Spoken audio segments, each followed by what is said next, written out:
Okay, this meeting is being held in compliance with the Open Public Meetings Act, Chapter 231, Public Law 1975. Adequate notice of this meeting has been provided to the Coaster and the Asbury Park Press by publication of the annual meeting notice and posted on the municipal bulletin board and municipal website. All notices are on file with the board secretary. Official action may be taken on the following matters before the board. Fire exits are located on the east and west sides of the council chambers, as well as the back of the building. I ask everybody with a cell phone to mute or turn off your device during the duration of the meeting, and this meeting is being recorded by APTV. Roll call.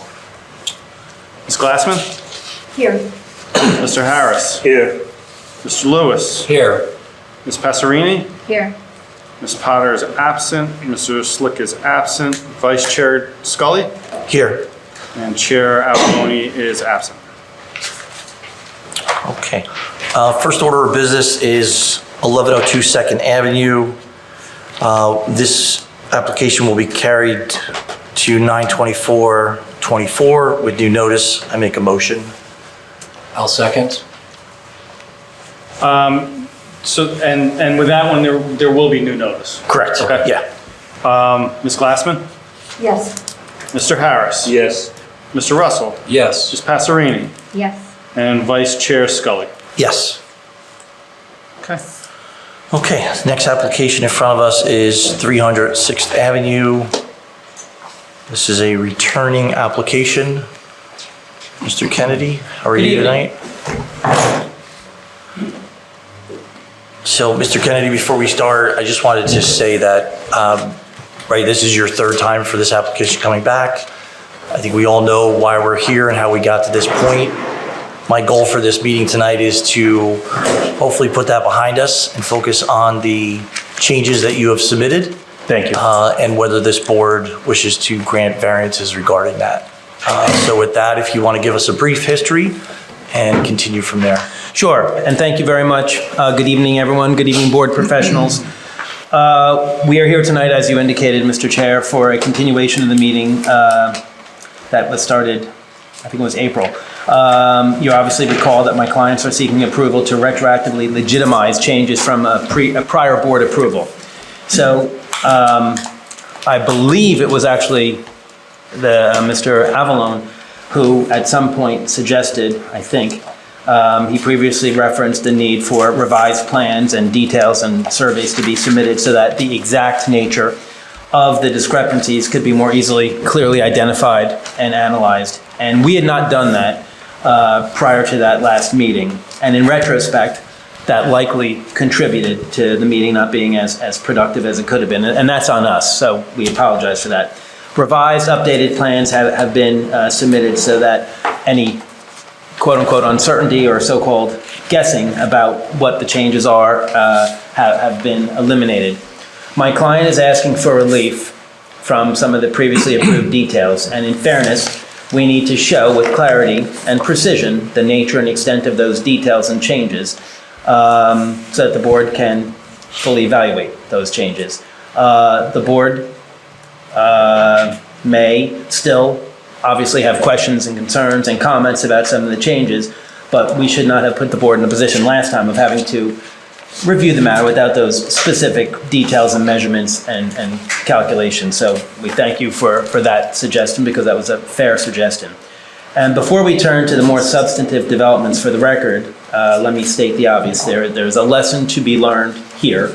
And the lesson is, notwithstanding any good reason or what someone thinks is a good reason or thinks may be a good reason, the board's approval, the board's resolution, the board's approved plans are sacrosanct. And absent a court order or absent further board endorsement, approved plans should not be disturbed, molested, changed, amplified, modified, enhanced, manipulated, adjusted, mutated, distorted, or substituted. Whatever word you want to use, we know approval needs to be obtained. The lesson has been learned. It's obvious that we're sorry, and at this point, that we're here in this position. Respectfully, as you indicated, sir, what has been done has been done. We cannot go back. We can only move forward, and only with the board's consent and authority. My clients and I respect the board as an institution, respect the board members individually, and we respect the process. we look forward to working with you so that we can hopefully resolve these issues. And just, Mr. Chairman, just in conclusion, from my introduction, I want to put all my cards on the table. And what I'm hoping, and I know this is not easy, but what I'm hoping is that board members can put their justifiable frustration aside and in the clean light of day, look at these changes and discrepancies between what was approved and what was built and find any of the following combination. One, that the change is okay. Two, that the change is not that big of a deal. Or three, hey, the prior approval should have been obtained, but we can live with this change. Or possibly, I understand the need for the change and we're okay with it. Or possibly, if this particular aspect were presented at the initial hearing, maybe it would have been approved anyway. Or even though the particular aspect is already built, and even though I'm not crazy about it, I can live with it, or I can live with it if XYZ condition can be imposed so as to mitigate or minimize any concerns that you have. Mr. Chairman, for those reasons, for the legal reasons that will be coming and have been, and for equitable reasons and aesthetic reasons and finality reasons, and for reasons that we need to move on, I'm hoping, as you've indicated, that we can satisfactorily address your concerns when we specify the changes. Now, I've taken the liberty of preparing a rather lengthy submission or a super submission, and Jeff, I defer to you. Do you want to mark it as one big document, or you want to mark everything separately?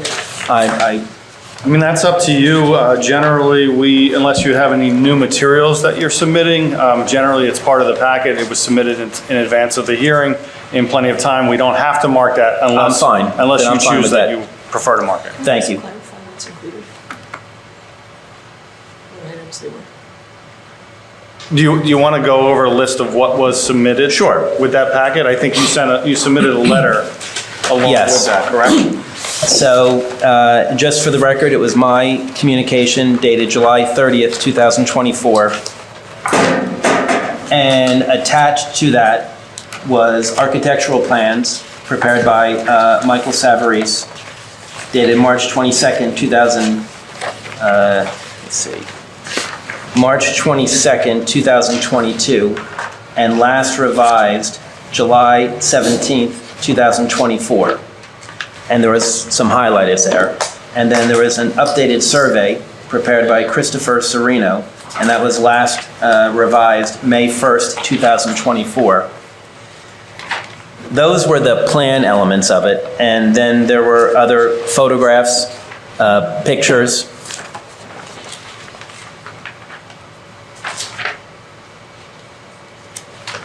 I'm not matching those dates. Confirm that. That might be my error. I have it, I just want Oh, you do? Yes. The new submissions? Yes. Hey, Jim, come up here for a second and verify the dates. That's July 17th. 24/7/17. Yeah, that's July. All right, so it's this. All right, so the first plan you mentioned was from MSA Architects. Correct. I have a date of March 11, 2022. I thought you said March 20 or 21, 2022. Hold on. As the initial date. I just want to make sure. Oh, I had said March 22nd, but if Do you want to that's, see this before? maybe I was wrong, I apologize. And it's just that one sheet?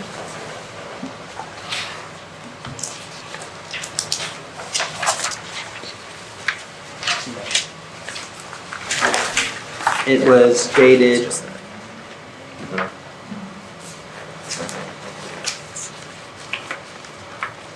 oh no, this is not the Mike Savarese. Is it this one? This is it.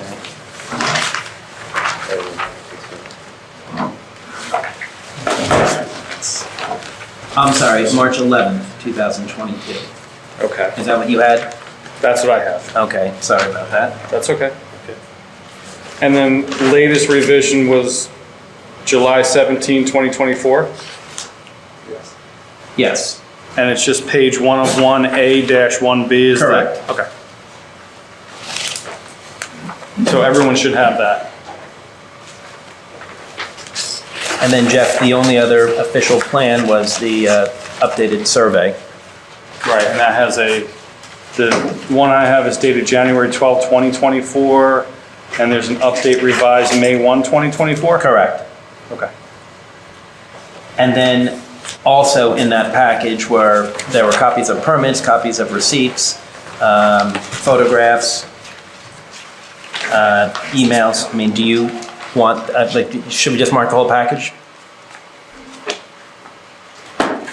Yeah, I just want to make sure our file includes everything.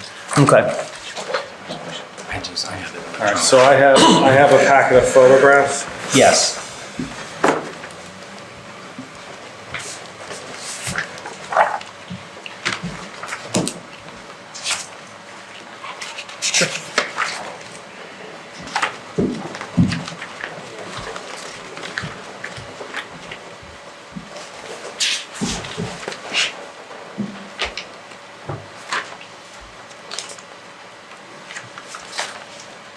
And when you say receipts, you're talking about the Home Depot receipts, Correct.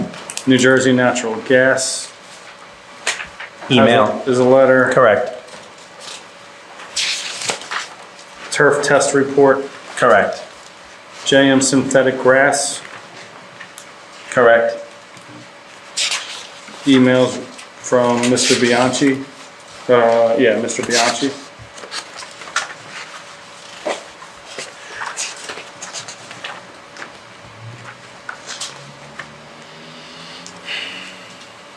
Email from Mr. Lasacco. Correct.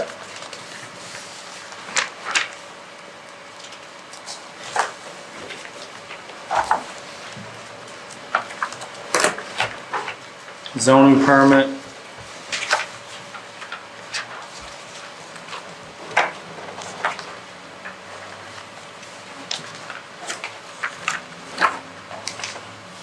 There's a certificate of some sort, it looks like a temporary CO. Correct.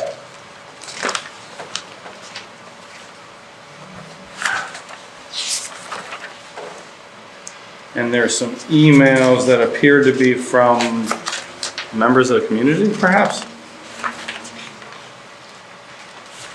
I don't know about that. Team members in town board. Beth Kaplan, Deborah Cravanzano, Gloria and Anthony Peretti, and Gabriella and Frank Cucinata. Are any of them here tonight? Who's here? Okay. Peretti, okay. Jeff, I think the only thing that you didn't reference was my letter to the city clerk asking was dated May of 2024, asking to put the turf in the right-of-way. Right. Yeah, And- that is in here. Okay. And there's an email or a response rejecting it. Correct. Okay. Yep, that all appears to be in here. Okay. So we'll mark the whole packet A1. Thank you. I'm sorry. Looks like A3. Got it. We had up to A2 last time.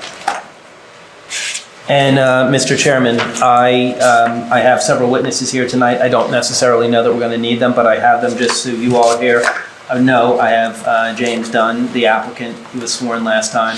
I have Chris Caw, the builder, his son Tyler Caw, the builder, Michael Severies, our architect, and Scott Lynn, our engineer. And Mr. Chairman, I certainly defer to you and the board members as to how you want to proceed, but I'm assuming that unless you feel differently, I would just go through the various changes and I think that might be the easiest way. What do you think, Jeff? Just go through his letter with each number point that he's got in there? I think that makes sense, just so the board is up to speed as to what's going on in the public as well. Mr. Kenny, just one thing before we start, just for the record, I want to let you know that Ms. Passerini listened to the tapes from the original hearing, July 26, 2022, and she was also here at the April 9, 2024 meeting. And Mr. Harris certified that he listened to the tape from the April 9, 2024 meeting, and he was present at the original July 26, 2022 meeting, and the other 3 members who are here this evening, none of them have any conflicts. They have attended all of the meetings for this application. I thank the board members for listening to the tapes. It's very helpful. Mr. Kennedy, before you start, as you go through this, all of the board members obviously have read your letter, so don't feel that you need to read Got it. it word for word for each thing. Also, Point well taken. just to kind of keep things going in the right direction. And the photos that you've submitted, the new photos, are they current or are those old? Because it looks like it's still under construction, which, I will have my client address that because he took most of those pictures, Okay. just for the record. all right, sounds good. Thank you. So, Mr. Chairman, I would assume that we start on, and actually, my last caution is, I put this, what I'll call a super lengthy submission together. My intent was to address most of the items, if not all the items that had come up at the first meeting. So if I missed some items, I apologize. If I put in items which you feel should not have been put in and don't need to be discussed, I apologize for that. So I assume we start on page 3, just with the column width. And it basically, I won't repeat it, but my client had purchased the initially approved, what had been for the initial approved column widths, and it didn't fit over, would not physically fit over the support beam. So we went back and purchased the new, and I think there was some discussion as to what, I think last time there was a concern that maybe they were 12-inch columns, but they're technically 10-inch tapered columns, and we're, hopefully, that's acceptable to the board. And Mr. Kennedy, maybe through one of the professionals, can you explain why, I'm assuming the supports needed to be Yes. stronger or wider, and that's why the columns had to be wider to fit over them? Could I have Jim, my client, come? He was previously sworn? I think Chris would be better to answer. Okay, we'll have our builder come up and explain that.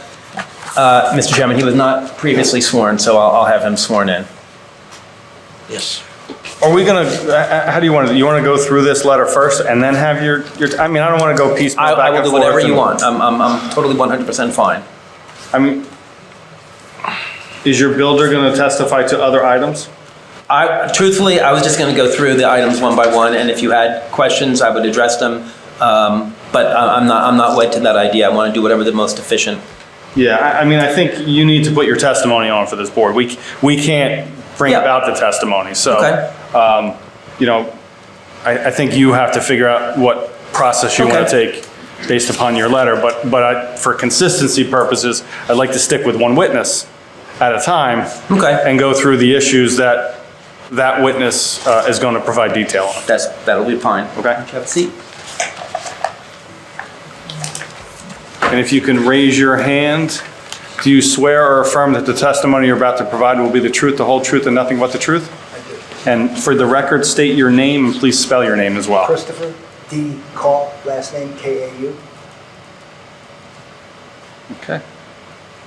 All right, good evening, and just for the record, state your business address, 1138 Pine Bluff Avenue, Point Pleasant, New Jersey. and what is your profession? We are a licensed home improvement contractor, licensed builder, licensed realtor. And you're the builder for this particular project at 306th Avenue, correct? That's correct. Okay. And you're familiar with the application, and you're familiar with the site and the construction progress? I am. Okay. And just for the record, you've heard me talk about the column width. Why don't you explain from a professional standpoint the situation? So essentially, the front canopy is supported by a 6x6 pressure-treated timber. That's the heart of the support. The plans show a tapered column on there that is labeled as an 8-inch column. So essentially, you have a 6x6 with an 8-inch round circumference over the top of it. And in theory, it sounds like it fits, but when we got it to the site, the 8-inch collar did not fit around the 6x6 timber at the top, which forced us to go to a 10-inch tapered column. So it's a 10-inch ring on the top that fits around the 6x6 column, and it feathers its way down to a 12-inch bottom.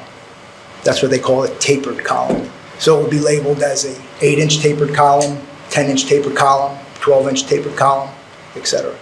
And so did 8-inch tapered columns were initially purchased? Right, we had them delivered on site, we attempted to put them up, and we even started to try and chamfer the edge of the top, but it would have to go down so far that it was actually impeding on the structural integrity of the 6x6.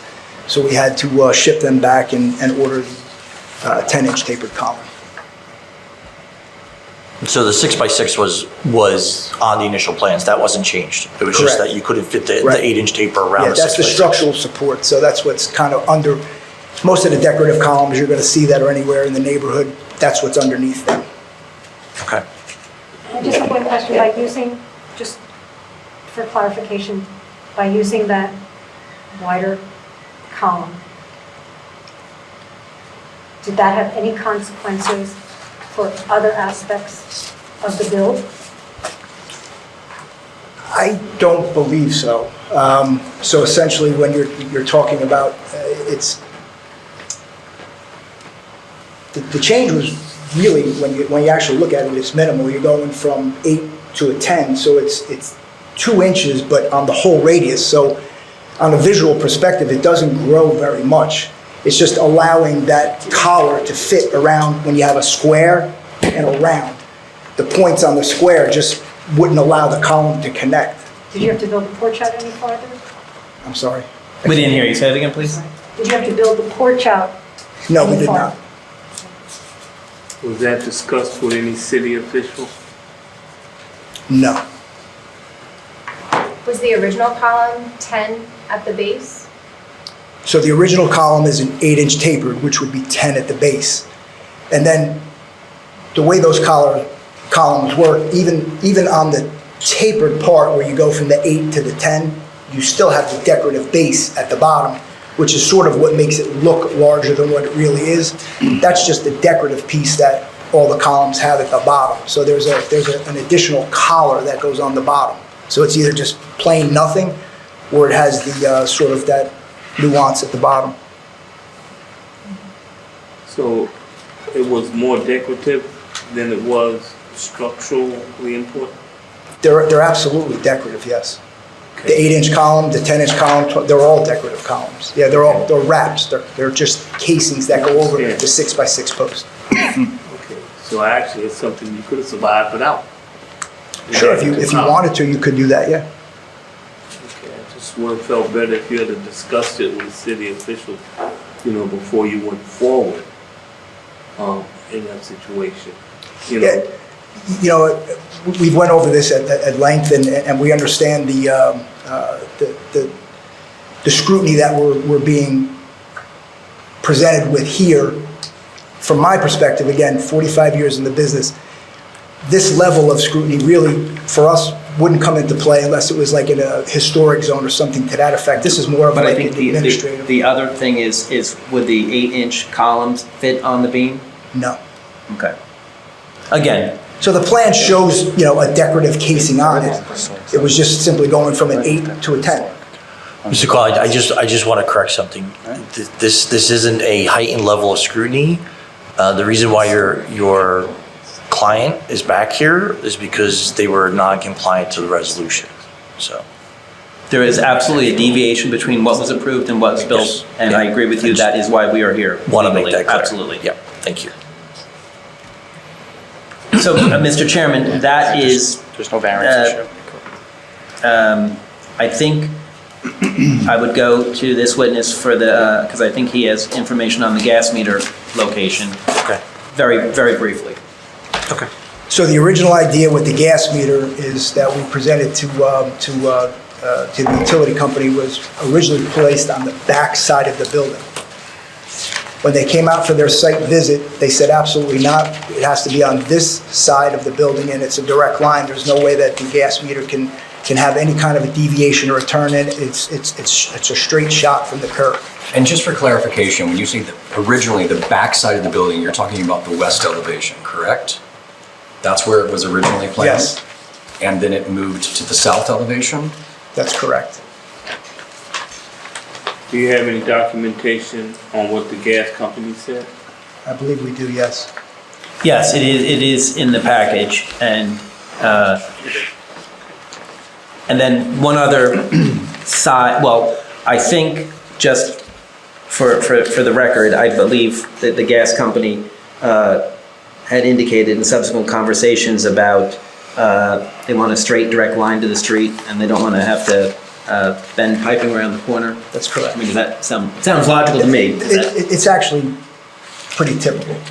We thought that maybe at one point they were going to go from the back and run to the 6th Avenue side, but they said no, the distance was too far. They wanted to go to the straight shot on Webb. And I think, Mr. Chairman, there's one other offshoot of that gas meter relocation.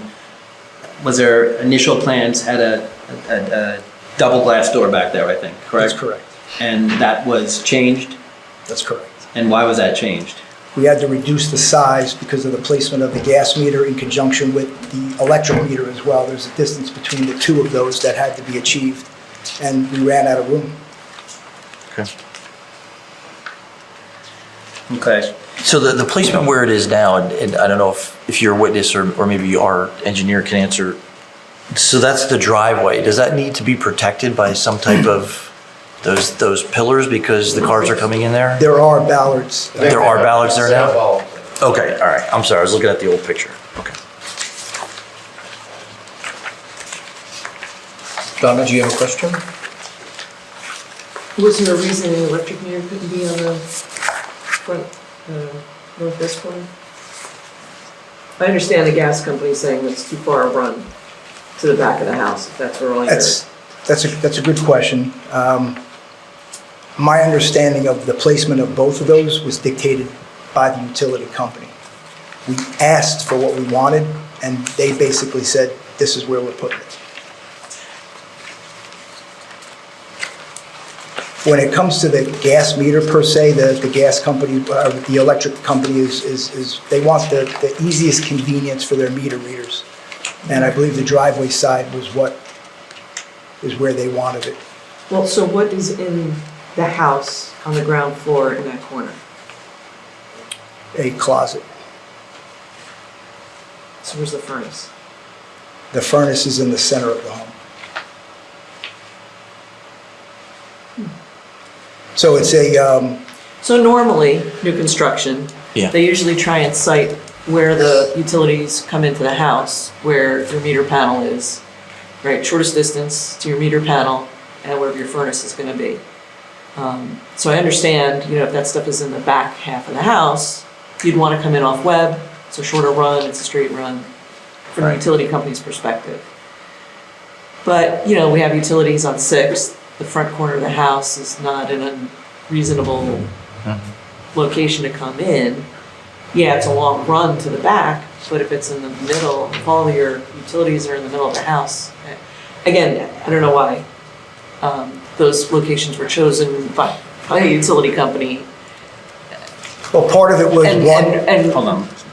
we've been trying with much larger developments than this to get cooperation with JCP&L and New Jersey Natural Gas on meters and transformers and Right.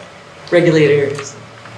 I can see it's problematic for people trying to do this, and you get what you get sometimes with that. Right. Okay. And they do have to have separation distances from openings and from other utility connections, it's just as a safety thing.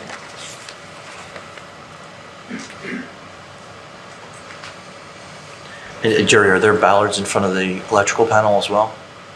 Or just in front of the gas? I can't say for sure, I don't recall, I did see the bollards though by the gas meter. There's ballards in front of There them. are there as well. Okay. Thank you. While we're doing this, why don't I swear you both in? Were you here at I was the? not here, it's my first. Okay, so I'm glad that, why don't I swear you both in, just so we have for the record? You swear or affirm that the testimony you provide this evening will lead the truth, the whole truth, and nothing but the truth? I do. Thank you. I did. Okay. And yes, there is a bollard in front of the electric meter panel on the That's outside of the all. house, and two on either side of the gas meter. Okay. Thank you. Mr. Chairman, I'd like to now go to page 12 of my memo in terms of roof deck screening. And I think we're going to need testimony from two different witnesses on this, but Mr. Call will provide some. Okay. Just to set the stage, you'll recall that what was approved was a lattice type of screening, and it was changed to a louver material. And as I referenced in my letter, and I just want to be real brief on this on the record, there were some representations made at the last hearing, second-handed representations that officials of the city had requested A, B, and C. And after that meeting, I spoke with Mr. Lasacco. To my knowledge, I've never spoken with him before. He was very, very nice, very professional. I spoke with him probably for about an hour.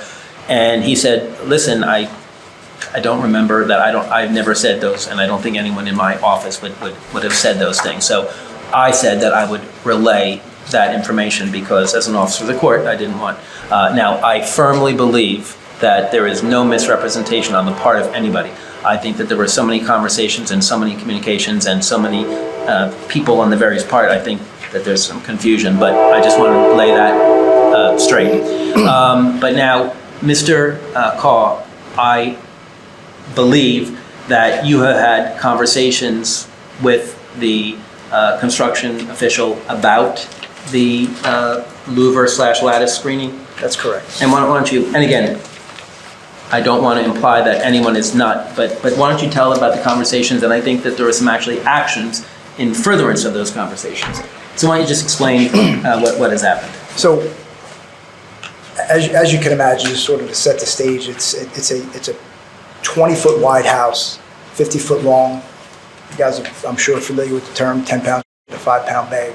So there's a lot going on. For the record, that's not the legal term, but you know, so there's a lot of moving parts to get what we needed to get in that house. So I had several conversations with Mr. Lasacco about challenges that we had, how were we going to achieve this, you know, getting, you know, the fire ratings. And so there was plenty of meetings that I had with him in the field in regards to how we were going to, you know, achieve building this, you know, on a bunch of different issues. On a lot of different issues. When we got to the third floor for the hot tub, the plan had showed screens on the two sides, on the west side and on the southern side. The plan had only reflected 2 screens and 2 screens, which didn't actually cover the areas that were climbable for people. Bench seats, countertops, things of that nature. And because of the height of the pool and where it placed on that roof, there was additional lengths of screen that had to be put up. And in the conversation, when we started looking at the screens that were on the plan, it had came up that we were talking about the lattice formation where, you know, and not to speak for him, but his words were more in the line of, if kids are standing on the hot tub, they're going to be climbing the walls. This is what he had said. I had toned it down and said, and used the term scalable. So the word scalable came from me, not Mr. Lasacco. His verbiage on that was a little bit different, but it all related to being able to climb it as if you were standing on the top of the tub, climbing the walls, having kids up on the third floor balcony. And as I understand, it wasn't necessarily his personal opinion, it was building and construction code regulations? It was for him, I don't think he particularly cared what it looked like. For him, it was more of, somebody can climb this, and he goes, I can't have that. We also had the distance of the 2 pieces, where I was trying to get him, instead of putting 3 lattices up, the plan only had the 2, I asked him if he would accept a tapered lattice to kind of, does that come out far enough from the edge of the tub to give him the clearance or the height requirement that he wanted if someone was standing on the edge of the tub. And he agreed that he would take the angled formation. I actually built him a mock-up piece of the louvered as opposed to the lattice. You mean like a sample? A sample. It was a 2-foot by 2-foot piece of the exact material, the gauge, allowing the air to flow through, because there's other restrictions that you have to deal with because it's on the third floor, ocean side. So there were other factors that had to go into that lattice wall or that louvered wall, other than just the way it looked. It had to be strong enough to withstand the wind, all the other dynamics that were going on the third floor, as well as meet the safety requirements for, i.e., anybody, doing stupid stuff standing on the edge of the tub, which is how we got to that louvered wall, because it was not climbable from the inside.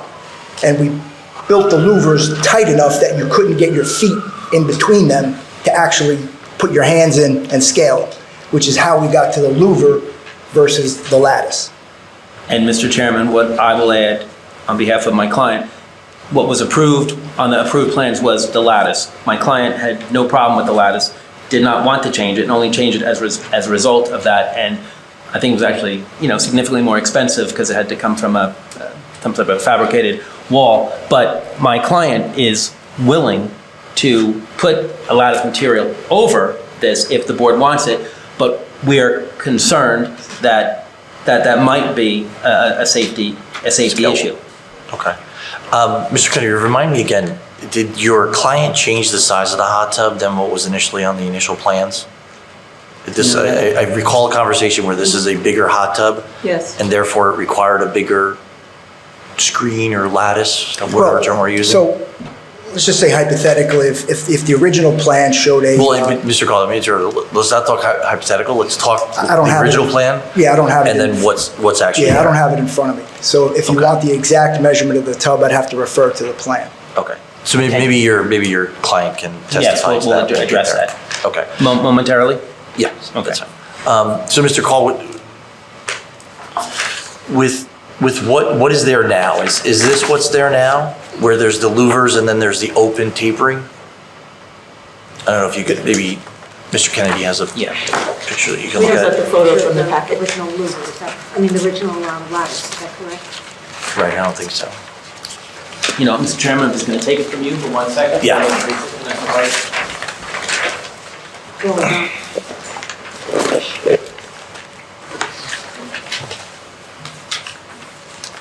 Yes, this is what's there now. Okay.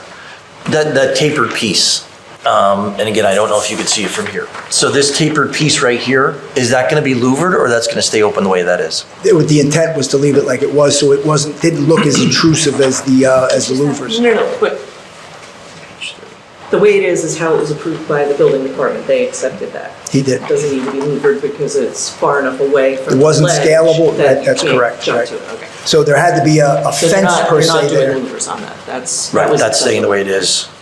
And then this is an accurate picture of the louvers that are there? That's correct. Okay. So the louver from the outside is facing this way, but from the inside, it's facing this way, just as if you were Right. in a home. Okay. And then what is on the north side? So this is the south side of the building. Are there louvers on the So it's north just side? on the west and the south. West and south, okay. Sorry, west, yeah. And you didn't need any louvers on the east? Can I ask when you had that conversation? Do you recall approximately Like a date? about the comfort level about the design, about the lattice? Or when you We were, fabricated the mock-up? we were fully framed, fully plywooded. We were at the point of working on the siding at that point.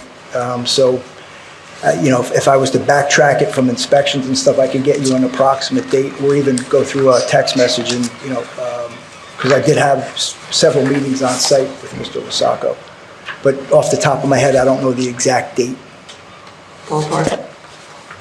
I wouldn't have yeah. Mr. Kennedy, in your package, do you have any communication from the town that this current? We have configuration is a approved? communication regarding the height of the element, but I don't know about the louver. We can ask Mr. Dunn that question. Okay. It would have probably been around that same time. If we were talking about the height of it and the distance of it, you know, when we did the mock-up, it was all in that same breath.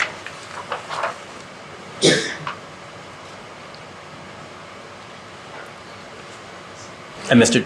Chairman, I defer, I mean, if you want me to bring up Mr. Dunn right now, or, you know, we do No, that. let's Okay. finish with the one witness and proceed in Okay. normal fashion. But again, that is subject to your discretion. If you want that changed back to louver or some louver covering, subject to compliance with building and construction code regulations, we will do that. We're not, that was not generated by our concern, so Right. we're willing to do that. We're just concerned of the liability. Okay.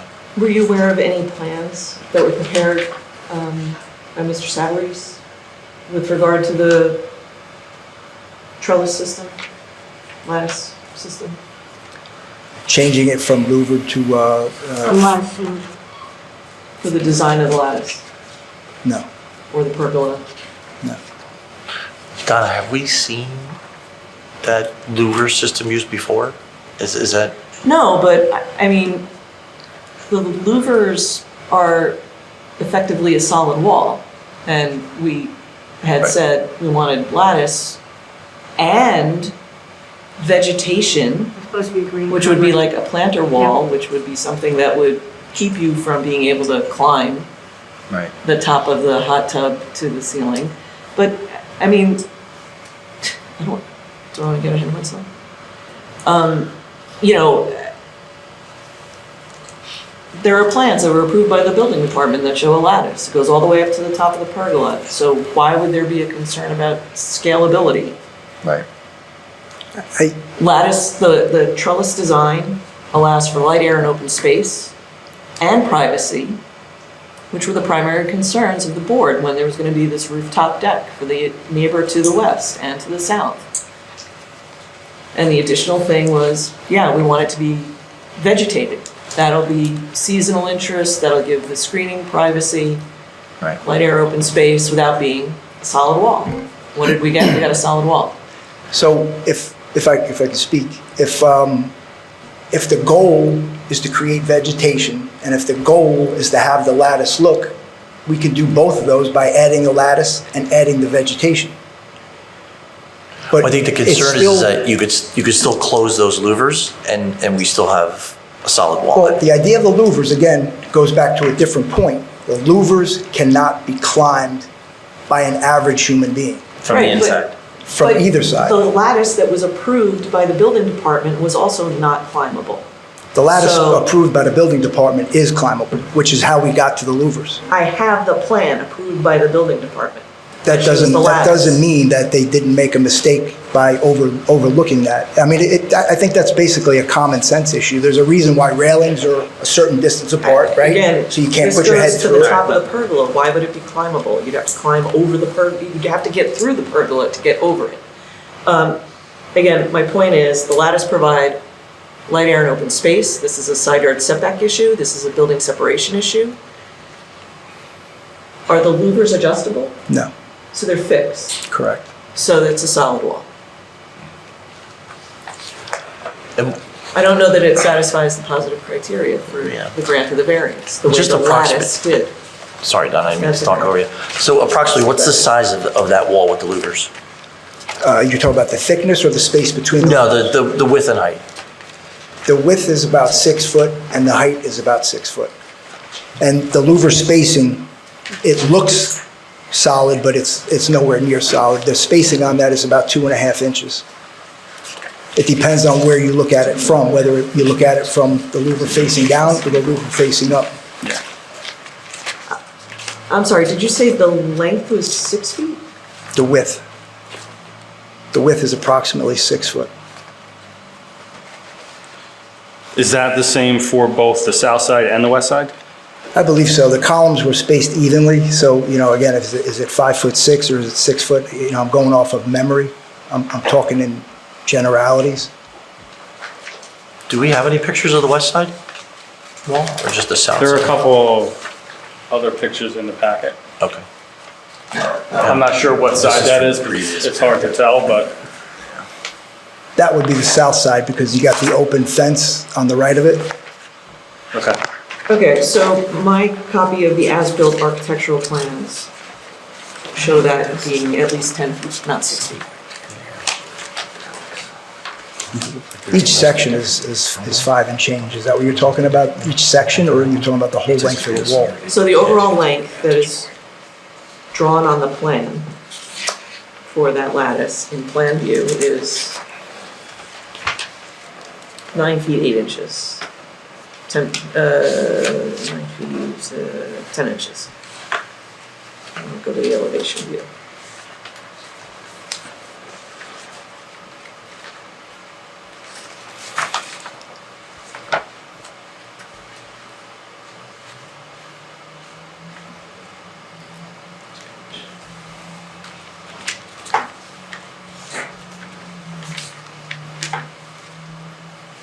Dimension.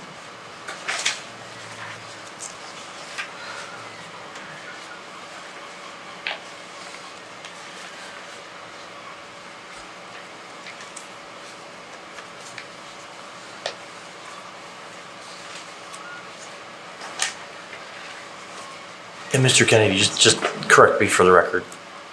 You don't have any written communications from the building department saying that the lattice that was approved is scalable, in their opinion? We don't have that, no. And may I also suggest, I don't know if it helps for tonight, but I mean, obviously, we're looking to get approval, and we want this board to be as happy as it can be under the circumstances. I mean, obviously, we want to comply with prevailing building and construction code regulations. I mean, if you want, we'll talk to Mr. Lusacco and get written confirmation. I mean, I don't want to. I mean, none of us want to approve something that is not up to code. So again, as I'm looking at this as-built plan, the change to the lattice and the pergola got raised in height from the original design. And then this louver section is measuring 8.5 feet in length on the south side.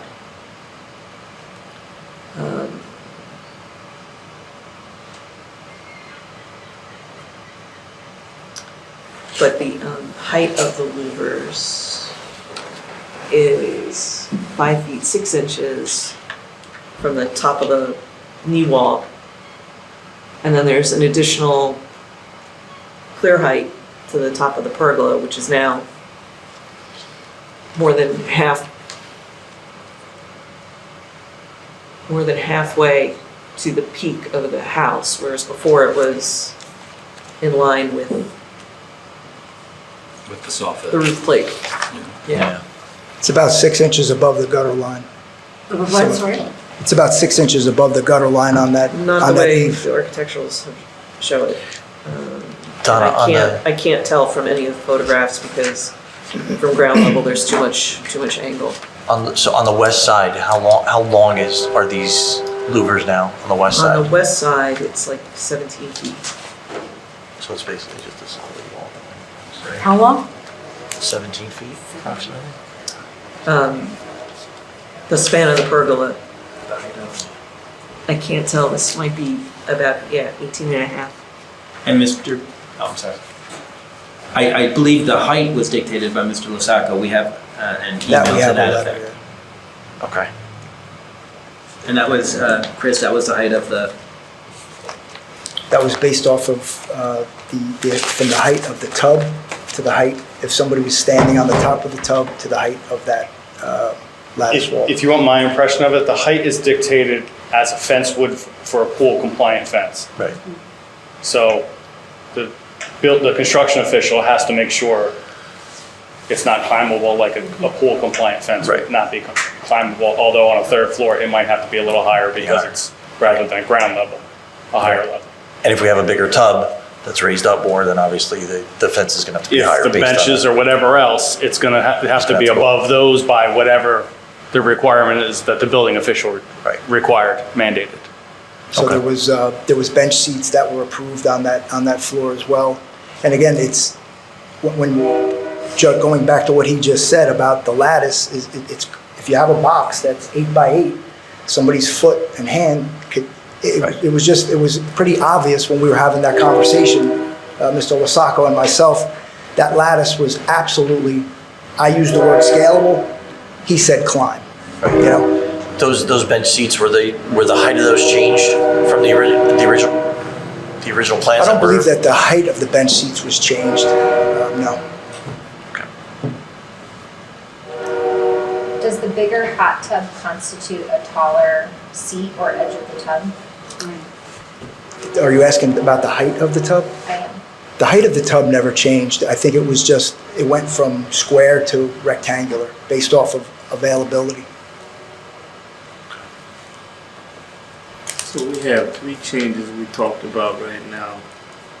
Basically, the column width, okay, the screening around the tub, which has to do with the louvers, correct? And if I look at my notes, the gas meter, okay, those 3. Do you have any idea of the time period that happened between from one to the other? Because it appears to me that these changes were made in different phases of the building. Am I right about that? Yes. Okay, and I'm just wondering, with there being a city official constantly being there, would it have been hard to get some type of documentation? What you could have bought, I mean, you documented the gas. Thank you very much. You know, it's just this writing on some of this stuff is so little, I don't have my glasses, and I apologize for that. But would it have been difficult to bring in documentation on every step you made as to protect yourself, okay? And as to give us proof as to what you were doing? Because when you come in after the fact and you don't come in with documentation proving why you did it, it makes it a difficult thing for us to say, okay, it almost seems like it's saying, you know, the column with, okay, we're going to change that, let's go. Okay, we got documentation for this. Now we're up on top of the house. Okay, so we've gone from the bottom of the house with the column to the top of the house, which has to be a long period of time, but we're making these changes as we go without documentation. That's what bothers me, sir. Yeah, there is no doubt that I have to bear some of the responsibility for that. And I tried to explain to Mr. Kennedy from the beginning where in the field, the conditions are a little bit different. It's always easy to go back as a Monday morning quarterback and look at all this stuff and say, you know, I shoulda, coulda, woulda, and oughta. And some of that, like I said, I'm not negating that I have responsibility there. But from the beginning where the town said, okay, and this started with the 5A construction fire code where we went from 2-foot soffits down to 12-inch soffits, where when the town or the building official says, you know, this doesn't work and we have to make a change, it's sort of like the wheels in my mind were set where, okay, if Mr. Lasacco's making random changes, that I didn't realize that we had to take like a decorative column and get that approved. But Mr. Harris, to your point, we should have had better documentation, and we can't go back. But yes, life would have been easier if I could give you some of those letters. But when you come before us, sir, one thing you do to be approved by this board is we accept your credentials, and part of your credentials tells us how long you've been in business, so I'm quite sure you have had these problems face you before. Agreed. The second thing is that the onus does not come on you, it comes to bear on the homeowner. Right. And he's the one who's asking forgiveness, not you. Agreed, but we're all on the same team. But to your point is, yes, I wish we had some documentation for some of those other items. Thank you. Connor, you have a question? So you don't have to have something not scalable on the east side? On the east side. It's not where the hot tub No, is, but 'cause there's the there's- seating and the counter and the, So the counter height, there's nothing, in other words, it's a ledge, like a counter ledge at bar height at 42, but there's nothing to, the chair that goes with it. well, I guess in theory, if you were to stand on a I chair, mean, you it's know. just as reckless as any other excuse for the hot tub. Yeah, listen, if you're looking to get in trouble, railing, anybody can get in so- trouble. But we don't have to have The theory there is that the wall is 36, and then the There's a little fence. additional fence that's up there puts it at that 42 inch, which is above the trouble If I wanted zone. to climb on my chair, jump off the roof, it's just as easy as if I climbed on the edge of the hot tub and scaled the lattice. Well, the difference is the edge of the tub is a fixed entity, and you're in the pool. So if you're sitting on the pool and then you stand up on the tub, or you decide to maybe dive or do something like that, if you want to get in trouble, you could always find Right, trouble. that's my point. So it's important to have the louvers, non-scalable screening On these sides. only on those two sides, but not the other two sides. Right. I'm not seeing the The, logic. the I tub don't is- understand the the tub is rationale. 6 foot. And I don't see why it has to be louvers when it could have been the The approved. lattice that the architect originally designed, or not originally, altered its design to accommodate the building official's concerns. The tub is about 5 feet from that east side wall, so nobody standing on the tub would be affected by that per se. Again, if you could use that same sort of theory on anybody's balcony or anybody's roof, if you want to go through the trouble of doing that, but the pool takes on a different criteria. Is it a difficult And again, to- my point is that light air, open space, privacy is satisfied by the design that was approved by the building department on these plans. Right. The louvers, I don't think so, that's for you guys to decide, but maybe in combination with some sort of planter, which I don't know how you could accommodate between the hot tub and the wall. And it still leaves almost a solid wall. And Yeah, the Yeah. bottom half is still effectively a solid wall. Is it a difficulty to remove the louvers? I'm sorry? Is it a difficulty to remove the louvers and to come into compliance? I'm in construction, anything is possible. Can we ask the owner? Sure, I'll bring him up and we'll ask that when I call him up. Okay, that's fine. Thank you. all right, Mr. Kenny, are there any other items on your list for Mr. Collett? Are we on- Yes, partially the balconies. He's got some involvement on that. Again, I'm going to have combination of testimony on this. Okay. But, sir, you're familiar with the balcony situation, correct? That's correct. And what was approved and the size and the reason for the size limitations and what was as built. You're familiar with those discrepancies? Yes. And why don't you just for the record explain what was required? So essentially, the approved drawings had the 4 foot by 4 foot inside dimension for the balconies.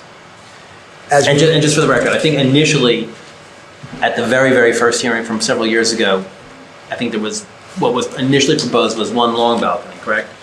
I'm not aware of that. Okay, and then it got changed, so, okay. So where I took it was the inside dimension was 4 foot by 4 foot.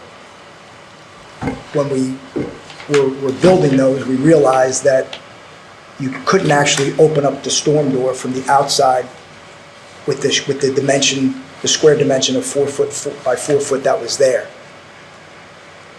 So at that point, we changed the size of the balcony, not to interrupt with the setback from the roadside. Instead of making it square, we made it rectangular. So we reduced the depth and created a little bit more width. So when you were standing at the door to open it, even though it is still tight, you could stand by the door, open the storm door, and enter it or close it. With You the didn't 4 think foot- to change the door? You thought to change the balcony to match the door? But the Changed it. storm door, wasn't the storm door I'm sorry, it was not supposed to later? be the interior dimension. That's what the plan represents. So wait, so we have a couple questions. Why don't you ask member Lewis why don't you try to answer his question first, then we'll go to member I'm sorry, what White. was the question? You didn't think to maybe change the door instead of the balcony size to fit the door? To Maybe reduce the door size? another door? At this point, it's a 32-inch door in a 48-inch space. So there was roughly 7 or 8 inches on each side of the door. At a certain point, I'm not sure if if you just take the door out altogether and put it, I guess all those options are clearly feasible, but the doors we had ordered were, at that point, we were still dealing with COVID, so the doors and the windows that we had ordered, it took us, Christ, it was almost seven months to get. So just changing doors and windows wasn't as easy as it is today. You know, we were online for almost 5 months waiting for those doors to come in, and even in fact, when a couple of them came in damaged, we still had to wait another couple But you months. didn't have that issue with the columns, so. Columns were easy enough to get. You know, this is Exactly. So, Anderson. I get what you're saying. It was glass. It was anything that I related to understand we're not that glass. far out of COVID, but this board has heard multiple excuses about supply chain. We're all well aware of it. So let's just move on from that. Right, so the windows took us almost 5 months to get. And, you know, again, was it possible to reduce the size of the door? I guess that's, in theory, that would have been an option. It wouldn't have solved the idea of being able to open or close a storm door from the outside, irregardless of the size. But I thought that I recalled in the report that Mr. Kennedy provided that the storm door was an afterthought, that someone thought about, well, it's east facing and there's wind and we get storms and maybe we should get a storm door. But that was not part of the original design. For me, I'm not aware of that being an afterthought. That was always the thought. And ma'am, if I could, I believe our architect will say that he typically doesn't put storm doors, those details on the plans. But that's, he'll come to that. He'll come up and testify to that. And I guess I would also ask if this was not intended to be a sitting porch, that you did have an alternative of simply creating, I don't know, triple pane window, you know, full-size window rather than a door that opens.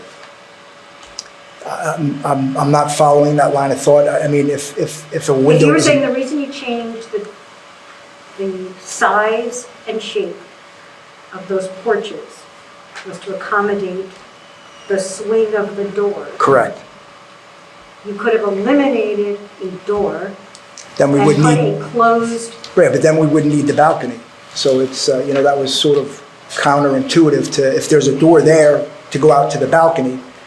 So if you were to remove the balcony altogether and put a window there, you wouldn't need the balcony. That's correct, but this is a balcony, so there's usually a door to go to the balcony. But there was discussion, if I recall correctly, about these balconies. And the board approved Juliet balconies, which Correct. normally you do not have enough room to sit out there, as Ms. Glassman is saying. So the intent was, and I believe there was conversation on the record, that these would not be large enough to fit a table or chairs. They weren't to be used for that. So that's, I think that is what Ms. right? Glassman's. If it was principally to add light, then a door that opened, it was irrelevant. But can we get back to that, if I may? Can I just do a couple things? Sure. And I think I could maybe better address that question, if that's okay? Sure. Just for the record, and this, I'm just reading from my letter, so as a builder you can confirm. There's two balconies, the northern balcony and the southern balcony. So my understanding is that the northern balcony, as constructed, measures 2 feet 10 inches deep by 5 feet 8 inches wide, inside dimensions. Is that correct? That's correct. And again, my math suggests that it's 16.055556 square feet, rounded to 16 square feet. And then for the southern balcony, as constructed, I believe it measures 2 feet 10 inches deep by 6 foot 1 inch wide, again, inside dimensions. Is that accurate? I believe so, yes. And I have that reflecting as 17.236111 square feet, rounded up to 17.24 square feet. So just for the record, those are the dimensions, and just But those aren't the dimensions on the plans. That's correct. those right, those dimensions as built. I'm sorry. No, the as-built plans we received do not have I'm those sorry. dimensions. I should say as constructed. That's the. That's what as-built plans mean. Right, but the, What did the as-built? The plans architect represent? prepared as-built architectural plans. right. Okay, The interior dimensions are dimensioned on those of the balconies. It is not 2'10", it's 3'6". That's incorrect. and I You believe. just said you recall. I thought you were Signed and referencing, sealed a set of plans. I thought you were referencing the original drawing, but the 3'10" is not correct. 3'6". 3'6" is not correct. And I believe on the, Mr. Savary's plans that were submitted tonight, marked in, reflect the dimensions that I had It's said. 2'10". That's what this says. Right. 2'10" interior. So basically, Which further reduces the odds of anybody putting a lawn chair or really doing much of anything out there. so. Well, and again, what is the that- purpose? Chair thing was an example. The point was, we didn't want multiple people standing outside on Right. the second floor. And if you are standing shoulder to shoulder, you can put two people on that balcony now, whereas before it was just stand in the doorway, like a Juliet balcony. Right. But can I just, And again, I'm troubled by the fact that we have signed, sealed, as-built drawings from the architect that have a dimension for that space, and now you're telling me, no, it's actually much smaller. 4 foot by 4 foot is a pretty generous space. Okay, but, basically what you said, sir, is the opening of the door dictated why you deviated from the original plan, correct? Correct. Okay, would a sliding door have sufficed? On a Stay with the original 4 foot plans. interior balcony, No. I mean, we're talking about getting fresh air and looking outside, not standing on the 2-foot porch. Okay? So if you're just gonna open the door, look outside and get fresh air, okay? I'm saying, would a sliding door have sufficed that purpose? it would have interfered with the interior framing, the closets and other things that are on the inside of the building, so theoretically, no. It wouldn't have allowed for the closet space in the bedrooms. Okay, But I follow your line of thought, Yeah. which is a good one, but in this particular case, again, the rooms are very compacted, and to get the things that were in the rooms, i.e. the closets, that would have clearly affected both of those balconies are adjoined with closets. that's if you slide from the inside and not from the outside. Either way. So in other words, if I was to exceed on the inside, a larger door, a 4 foot slider, in other words, to have a 2 foot and a 2 foot, which would be a 4 foot slider, we didn't have the room on the inside. Would French doors would have worked? Could they have? It's the same Right. concept. Again, if you're talking about French, like being multiple doors or just a single French door, But again, if in our discussions, the intention was not, for someone not to be able to stand on those balconies and use them for any purpose. Looking at French doors, or really basically it's like giant French windows. You can open those up to get air in, to get light in, but you really can't do anything else with that space. But in the original Oh. design, mechanically, that would have what you been could do, possible, what you correct? could do in a 4 foot by 4 foot space, well, hold on, let me you could do hold that. less in a 2 foot Hold 10. that thought for 1 second. So just for the record, as initially approved, it was, the board approved 2 4-foot deep balconies, correct? Correct. And our balcony, as constructed, notwithstanding Donna's concerns about plan details to the contrary, are our balconies 4 feet deep? No, Are They're they more than less. 4 feet deep? they're less. And how much less? 2 foot 10 minus 4 foot, that's 18, was it 14 inches? I mean, I have it's 14 inches. It's 14 inches less. That's- less. So would that? But they're wider. Yeah, absolutely, agreed. But hold on for one thought. Just as a practical matter, can you, in terms of the board's concerns about, and I remember the concerns being about furniture and things like that, but we'll get to people too. But just as a practical matter, how functional is it for furniture to be placed on balcony that's 2 feet 10 It's inches. zero practical for any furniture. Oh, I think that's, It's 2'10". so I think that's a positive imagination. You could fit a few stools. I mean, there's some things you do, but that wasn't the point, and it's still. Well, part of the point was to It's reduce, the ability of people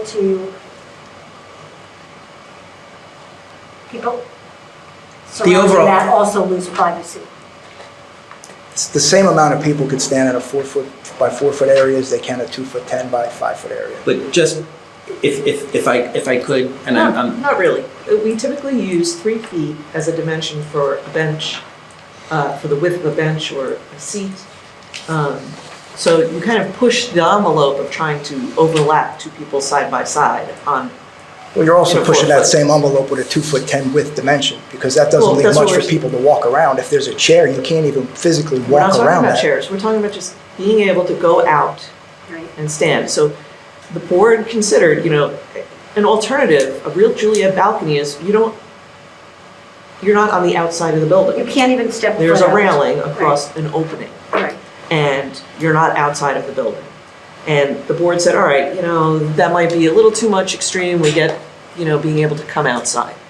And so that 4 foot by 4 foot dimension was felt to be reasonable, and again, that's to the exterior walls. We measure everything to exterior walls when we measure. And that gives you the sense of, yes, it's a one-person space.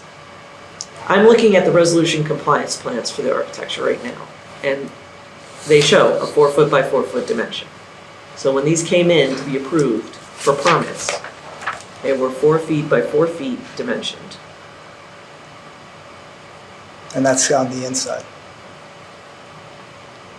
And these were the set that Marianne actually sent me saying, I'm getting pushback on these. Was that was inside dimensions, Donna, or outside? No, I'm measuring it, it's the outside dimension. Outside. But And even the these were the hash, set that she sent to me saying, I'm getting pushback. What was the basis of the condition? Right. So these went back and they were told to make them 4 feet by 4 feet. and And as I'm looking at it, the hot tub was oriented differently on these plans, but it was a larger hot tub. And it said, proposed trellis planted with vegetation for screening. And just in terms of the 2'10" depth that as Width. constructed, width, I'm sorry, is the functionality further compromised by the existence of what will be, there's no storm door there now, but does that further compromise the ability of people to use that balcony? of course. Anytime you want to open up the door, you're still stepping around. There's a lot of jockeying that has to take place just to get around the storm door. And the other thing, Mr. Chairman, obviously I understand the board concerns. If the board was inclined, we would put a deed restriction in effect that would be approved saying what I had said, that it cannot be utilized to store or host any type of furniture, chair, table, etc. I can't recommend to the board a deed restriction. I mean, No. we can't enforce it. You're putting that on the city of Asbury Park to enforce it, and that's not Okay, something. and that was not our intent, but we wanted to say that, Right. make that offer. I just think that the issue about this furniture is a distraction. Yeah. So the storm doors are not installed? You have not No. installed them? Correct. Even though you recommended or the architect recommended that they be installed? We just took it for granted because it was on the second floor in the elements, and it was on the east side of the building. So the storm door, from the homeowner's standpoint, was always in the mix. Okay. So this was another decision that was just made as we went along. No, storm doors, screens, things of that nature, shutters normally aren't put on a plan. So even on the front doors that are on the house now, if they weren't underneath a covered porch, would have storm doors. The storm doors in Asbury aren't required. No, but they're also not required on plans. So, they're considered decorative. So anytime when you're considering something from our perspective or from a builder's perspective as decorative, they're not always labeled on the plan. But that decorative addition caused you to change what had been agreed to. You're telling me something that looks good, okay? A decorative addition of a storm door forced you to change the dimensions of the balcony, That's correct. and that is a violation of what you agreed to. Changing the size of the balcony is clearly a Beyond the violation. scope of the initial approval, right. absolutely. Okay, so you won't be on the scope for something that was decorative. I'm sorry? You won't be on the scope of what was agreed to for something that was decorative. Well, the terminology of decorative is being taken out of context of why it's not on the plan as a storm door labeled on the plan. And Mr. Chairman, if Let's go I, back to your 5-pound bag, that's what you're telling me right now. Yeah, Mr. Chairman, Mr. Chairman. as, again, recognizing that that deed restriction was practically speaking led some problems, but again, that was just our intent to. No, I appreciate you making the offer, even though Yes, and I don't disagree with Mr. Beekman's issues. But also, one other thing, if I have the authority of my client to say that if the board is very troubled by this, we can put in some type of fake wall to prevent the, fake walls maybe not, or dummy wall to prevent the excess width from being used. If that is, I don't think it's necessarily the most practical thing, but we want to work with the board and we want to make A wall everyone. where? So in other words, create You a basically dummy. pack out, pack On the out. inside. Back out the Correct. side of the, No, the insides. the inside.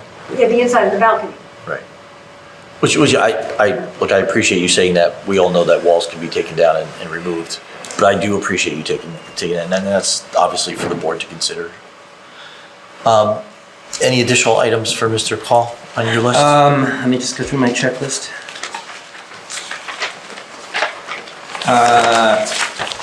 I do not believe so. But I reserve my right to bring him back should we need it, and obviously with your consent. Certainly. And I guess I would have one more question. So I understand from zoning, what you just read, that Marion felt that, the zoning officer felt that she was getting pushback on this. So you must have felt that. I don't know that the contractor would have been involved yet. This was still at the stage of the design plan, so that may have been beforehand. Oh, okay, then I'll leave my question out. Mr. Kennedy, maybe we should have the architect instead of your client testify next. I think we have some questions that Sure. might be relevant. Should you bring it up? Yeah. If Okay. yeah, Thank you. Before we Thank do you. that, let's just open to public, just in case there are any public Yes. questions for this witness. Thank you. Yes. Is there anyone in the public that would have a question based on Mr. Call's testimony here tonight? Seeing none, we can move forward. Thank you, Jeff. Thank you. All right, good evening, Mr. Savarese. If you could just state your name and business address, please. My name is Michael Savarese, MSA Architects, recently relocated to 21 Cedar Avenue in Fairhaven, New Jersey. Been in front of this board many times. All right, I think Jeff was sworn in. Yeah, you swear or affirm that the testimony you're about to provide will be the truth, the whole truth, and nothing but the truth? I do. Okay, and Mr. Savarese, for the record, you're a licensed architect in the state of New Jersey, correct? Correct. And for the record, how many years' experience do you have? Too many. I think other than the one question of, I'm assuming your license is still active and current? Active and current And then in I New think, Jersey, Florida, New York, and I Connecticut. think your qualifications are good based on your previous testimony on this application. Thank you, Thank sir. you. Mr. Savarese, I guess before we, there were some questions about what we were just talking about, the balcony. The balcony? Do you have Sure. anything to add on? I do. I actually. And I guess, first of all, Could you explain, or if there appears to be any consistency on the measurements? No, there is not. I personally measured them myself. I'll explain with that in a minute, but let's just go back to my recollection. I was here for all the meetings, I did all the presentations, all the reiterations of this plan. Originally, it was a full balcony. It was a balcony wrapped around the front and the side of the house. It was on both 6th and Webb. And it was not a deep balcony, it was still 4 or 5 feet wide at the time. And the intent was not to have a party out there, but 2, 3, 4 people could walk around and go from room to room through the balcony. It was the board's worry that it would be too many people on the balcony, it would be too big, and it was brought back to the intention that it would be 4 by 4, with the intention that we really couldn't do anything but stand out there, and that's what we designed. I don't remember the outside dimensions being 4 by 4, I remember it being 4 by 4. Be that as it may, 4 by 4 is 16 square feet. The balconies are close to that square footage, and from a usable point, I don't think there's going to be more, just my opinion, I don't think there's going to be more than one person on that balcony at a time, or the person that would be in front of the door at a jealousy type Romeo and Juliet type balcony. It's not where you can step on, you go right to the edge of the building. I think aesthetically, I think the balconies are very nice on this porch. I actually think it was a good idea not to make it a full balcony. I think just having these 2 small boxes, 6 by 3, 6 by whatever that number is, looks good. I think the scale-wise with the height of the wall versus the height of the railing versus the height of the standing seam roof, I think it all works together very nicely. And I honestly think it's a good-looking solution. I was not involved in changing the size of the balconies. I was asked the question, could we put storm doors on these doors? I said yes, it would make sense probably on where you are, but not realizing that would lead into the balcony changing in size. Maybe if someone asked me, I might have said we should get this approved. But even stepping back, like Monday morning quarterback, you could say that, but stepping back, to me, I don't think that's a big enough change to warrant it, because we are not in a historic district where every actual line is looked at to be exactly how it's like. So I understand that the board is upset on things that happen overall in the project, but I really don't think they did this intentionally to have more people on the balcony. I think they just did it functionally. And if you look at, they actually pushed it back from 5 feet. I think it actually helps because as we all know, we're real tight to the street. And to answer Donna's question, if you look at the 2 for 10 dimension, that 2 for 10 on the new diagram that we did, was only to show everybody that the blue is what was assumed to be approved 4 foot inside the balcony, and the green is what's actually built. That 2 for 10 dimension that we show on this plan is from the terrace, not from the back of the house. Because that's how you see this balcony on the street, from the terrace. You only see it from the side of the house. I originally bought a piece of tape and a measure I want to put it on the floor to show you when you put one of these chairs on that balcony, you're really not sitting there comfortably. But without the wall in front of you. The only thing to realize that possibly you could be a little bit comfortable. We have railings going all the way down to the floor, but we don't. We have a wall that's in front of you. So you have 12 inches plus or minus of space that you can actually see out of or feel out of, or put your hand through so you can put more of your body out there. So again, I think it's aesthetically in the nature of what's been approved. I feel bad that I wasn't asked at the time, should we do anything? But I think if I was asked at the time, I probably would have said, nah, it's pretty close enough. Maybe I would have said go back to the construction official, but I didn't think I'd have to go back to the board for a change of that magnitude. And if I was wrong by thinking that, so be it. But I was not asked, so I can't even opine a judgment on that. If I may, from a legal standpoint, you got to remember this is in a setback. So it makes a difference, the location of it. If this were not in the setback and you were talking about on the second floor where it wasn't a variance condition, I don't know that the board has any say over that issue.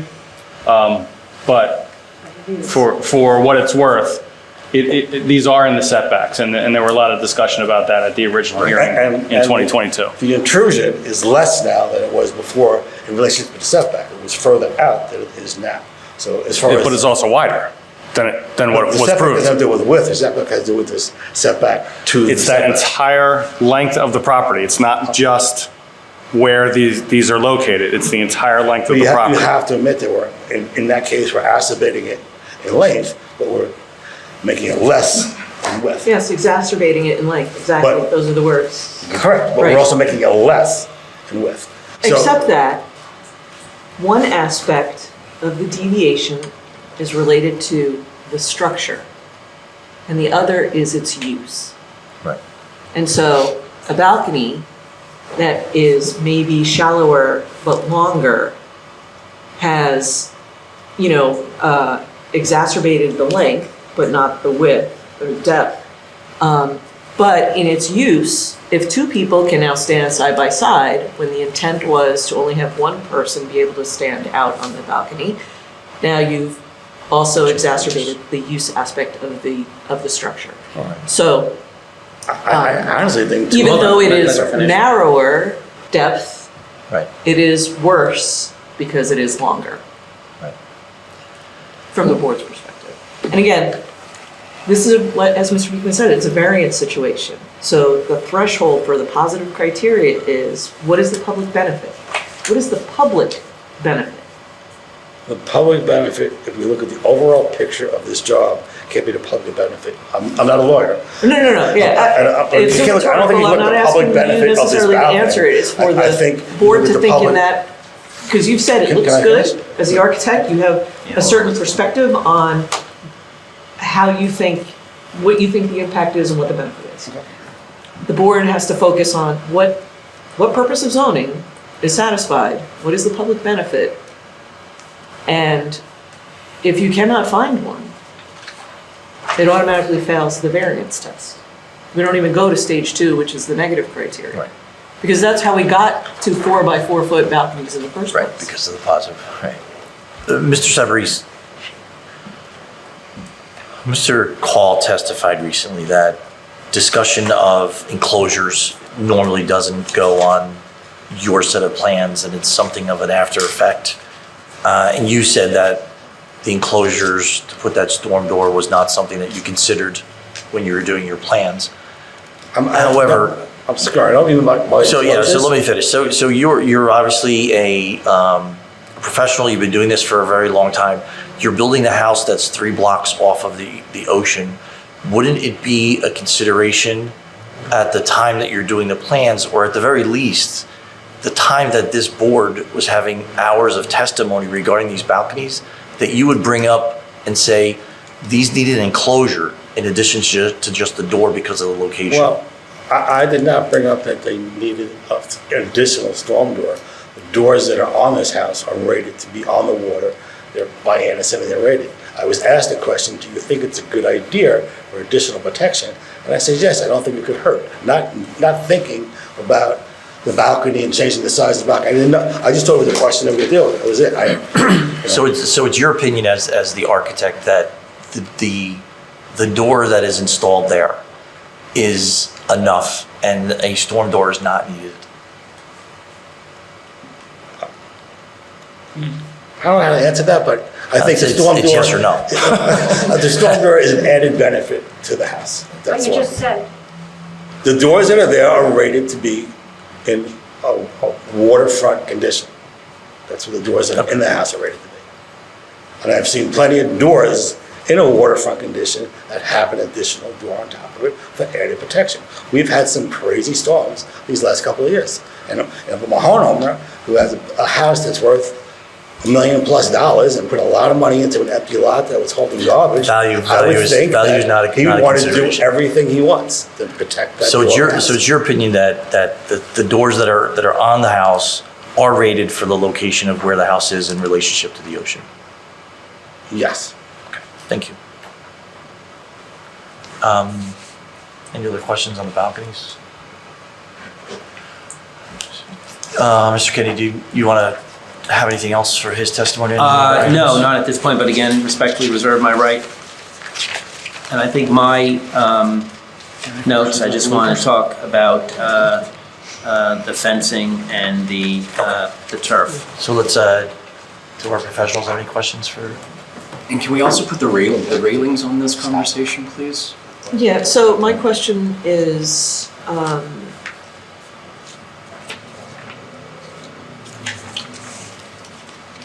did you develop a design for the lattice on the roof that would have been, I don't want to use the word scalable, but, hang on. lost my page. Trellis, here it is, trellis.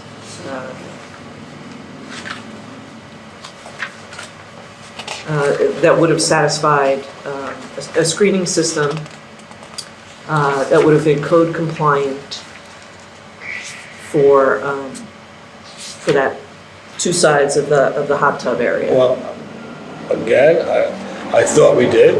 I thought That wasn't louvers. it wasn't louver. If we could have done another louver type, smaller louvers, we did not, we were not privy to the fact that they changed it to louvers. But I have no problem, I personally have no problem with the louvers. Also, since the fact there's supposed to be graining on those louvers. So all the intent of that wall being an open wall was, we talked about ivy being on that wall to be thick and gross, so it look very nice from a distance, like some of the hotels we have that have rooftop gardens and bars. I thought once that wall was full of ivory, it didn't matter what it was behind it, but it would be solid. And it'd be nice and it'd be growing and green. So to me, err on the caution of safety, leave it as louvers, and ensure it's covered with green. And if we're worried about the seasonal aspect of greenery, I do plenty of work now on interiors that have beautiful exterior greenery that's actually even more expensive than natural. Now, it looks, you couldn't tell from 20 feet up in the air. So my opinion there is, you know what, it's a lot safer, it protects everybody, it protects when that idiot kid gets drunk, which is not gonna be any here, but it's older adults or whoever, or someone jumps into this area that shouldn't be there, and he decides to not sit in the hot tub, but step on the side of the hot tub, which you don't do. Normally, normal people go in with their butt and turn it on an edge and go into the hot tub. They don't stand on top of the hot tub unless there's something wrong with them. So in case we have this person has something wrong with them, and he decides to stand, I kind of like the idea of being louvers and more stable and more strong. But I would like to see the green that we all talked about having. And I think once the green is there, that wall is going to be fine because it's against another wall. There's no windows to look at the wall from the other gentleman's building. And if the other gentleman was really concerned about it, I kind of think he would have been here today to say, hey, look what they did. But I think to the contrary, he's very pleased with the whole outcome of this building. And I know we're not talking about that now, but I think we should say it. And, you know, the elephant in the room. This is a lot of overgrown grass, garbage, dog dung, all over the place. And we now have a building that I works. understand what you're saying, Mr. Service. I think you're getting beyond your scope here. But just to follow up to Donna's question. So the lattice that you designed in the plans that were approved by this board, in your opinion, were within the rules and regulations of the building code of Asbury Park? They could be made to be with an opinion, yes. I don't know. No. There was a set of plans That was approved by the approved. building Right. department. Right. That would have been after you guys. Right. That was a screening system.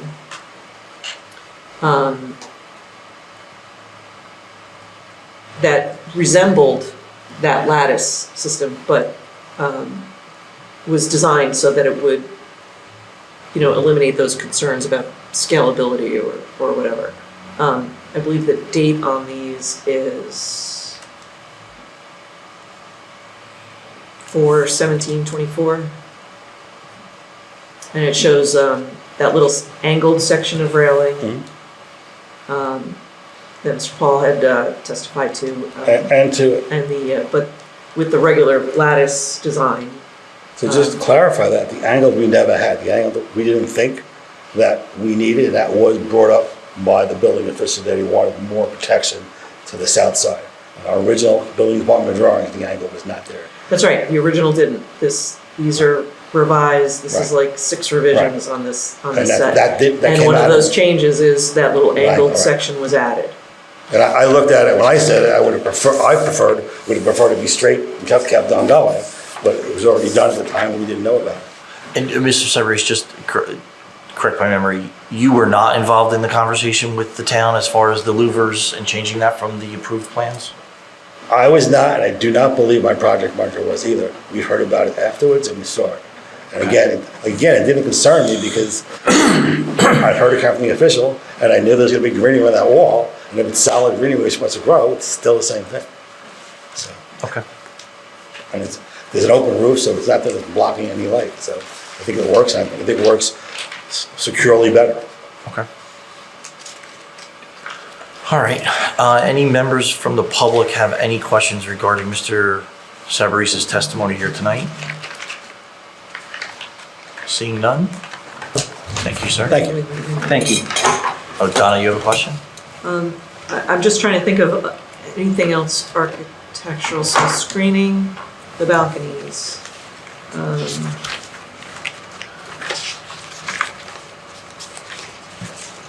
The windows, I don't know. Yeah, so, Mr. Kennedy, are we gonna have testimony about the change in the windows? Sure, one, two. Or, I'm not seeing that necessarily, I mean, I don't have a big problem with the windows, they're not a, planning concern of mine. So I'm not sure how the board feels. Yeah, I think, Mr. Kennedy, if you could maybe have Mr. Savarese just talk to the change of the windows Sure. and the reasons behind So, that. basically, there's two changes to the windows, real simply. We showed a window knowing that it was going to be in the landing of the stair, so from the outside of the elevation to the, I always get it mixed up, well, 6th Avenue, should have a row of windows.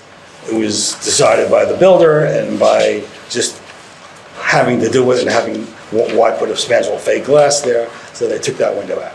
I mean, that window, I don't think it really affects the elevation. That was one window that was taken out. Sure, could it look nice without it? It's all subject, but there are plenty of windows in this building. This building, I think, looks very nice. I think they did a good job building it and used quality materials. The other windows that came out and made it smaller was the windows on the 3rd floor, and that came out of, form follows function type thing, is when the owner realized he had no place to put his TV and a couple other things that were in the way, because, again, all that stuff in that little box, or that little bag, as we quite simply say, he decided to lessen the window on the front, on the top clerestory windows. And again, I think in the overall scheme of things, it looks very good. It looks very close to what it was. I don't think there's any, and we're not below the required fenestration. We're still way above what Okay. open to mass is on the building. Okay. Anyone have any questions regarding the windows? Just Thank you. something else, there was another decision that was made on the run. That's what it looks like to me. I mean, okay, we came in, we agreed, we changed our minds, we're not gonna discuss it with the people who gave us the variance, and we're just gonna do what we wanna do anyway. Well, the changing, I'll step back, and again, I'm not a lawyer, but the changing of the windows, they're in the same plane they were, they're in the same row they were, it's just a little less glass than there is. Still has the same feel as it had in the original elevation, and we're not doing anything on a variant situation there. That's setbacks at the right setback. Mr. Savarese, just talk about, to the extent you haven't already, fenestration and what that means, and how is this structure, as it stands today, is the fenestration adversely impacted, adversely affected? No, it's not, I mean.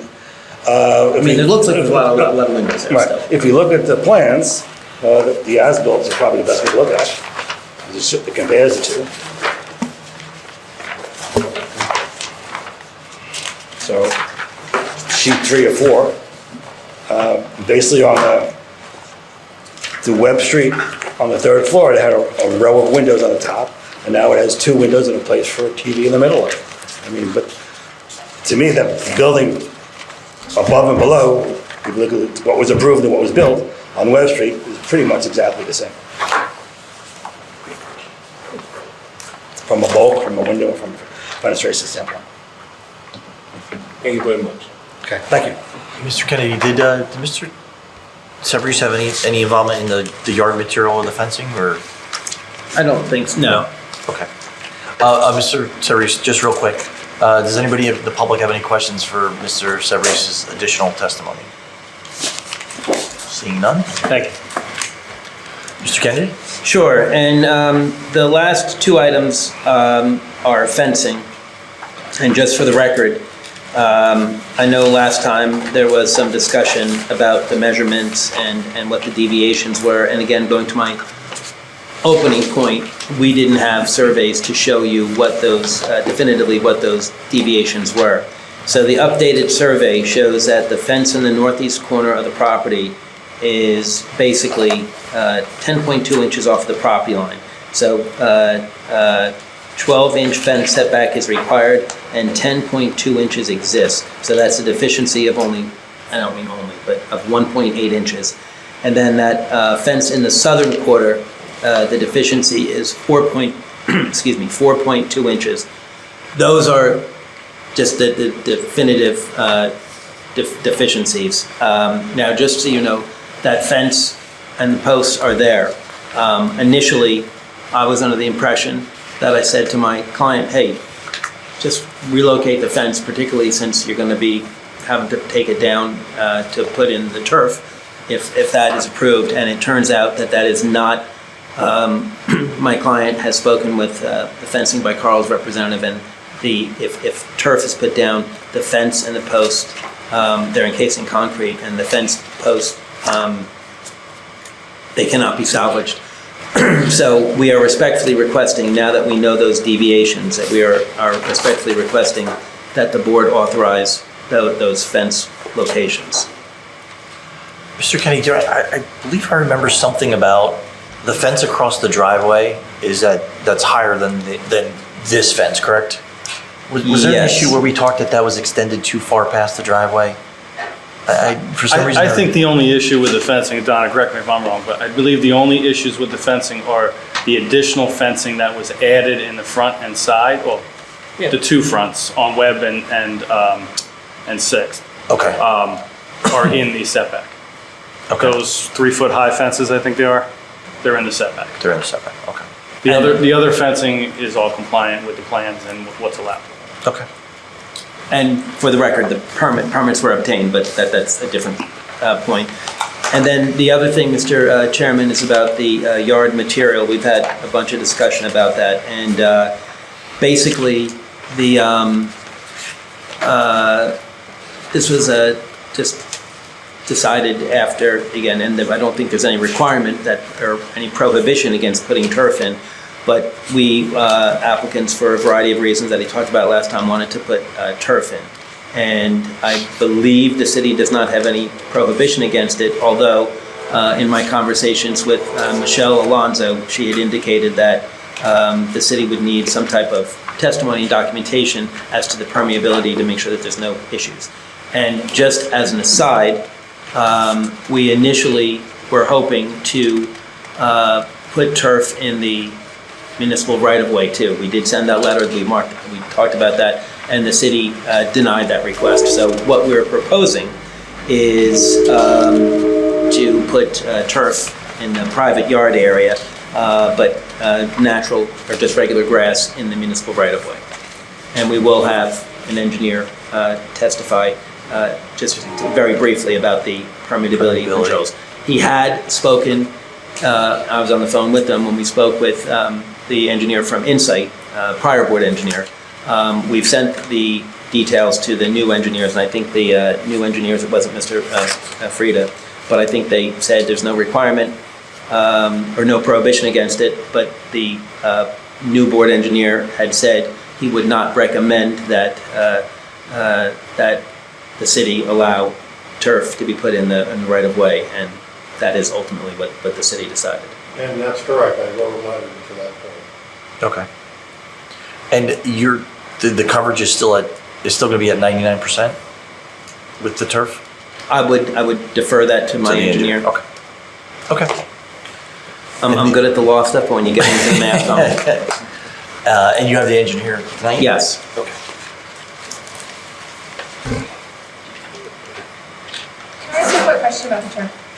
It's my recollection from the April meeting that the idea to not use natural grass and go with turf is because you could not secure a lawn care company to come and cut the grass on a regular basis. That was one of the reasons, yes, ma'am. So has that been solved for the natural grass area that will be? I think he's just going to have to deal with that somehow. I mean, we can ask him about that, but I think that's why we were hoping that the city would allow it, but we're just going to have to deal with that, and we'll deal with it. Excuse me if I may, the reason why the city doesn't allow it in the right of way is because when we're doing municipal work, we have to take that synthetic turf out. A lot of contractors don't know how to handle it.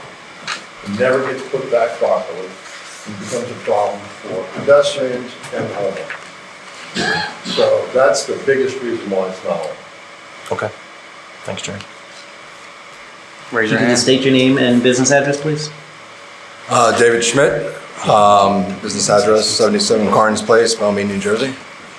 Swear or affirm that the testimony you're about to provide will be the truth, the whole truth, and nothing but the truth. I do. Thank you. Okay. And what is your profession?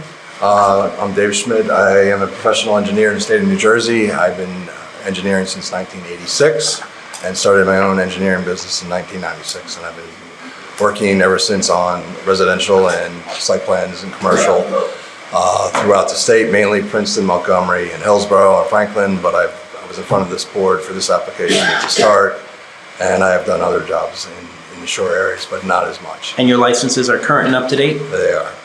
Thank you, Mr. Smith. Okay, and are you familiar with this particular application? I am familiar with this. And are you familiar with the turf specifications? Yes, I am. And are you aware of the city's concerns regarding, rightful concerns about permeability issues? Correct. Okay, so I know you have some documents there that have been marked into the record, but why don't you just explain the process and explain how water flows? Well, the water flows, okay. Well, we have the testing services that was done by Testing Services TSI, which was provided, and it gives you the infiltration rate for the turf, which is 92.3 inches per hour.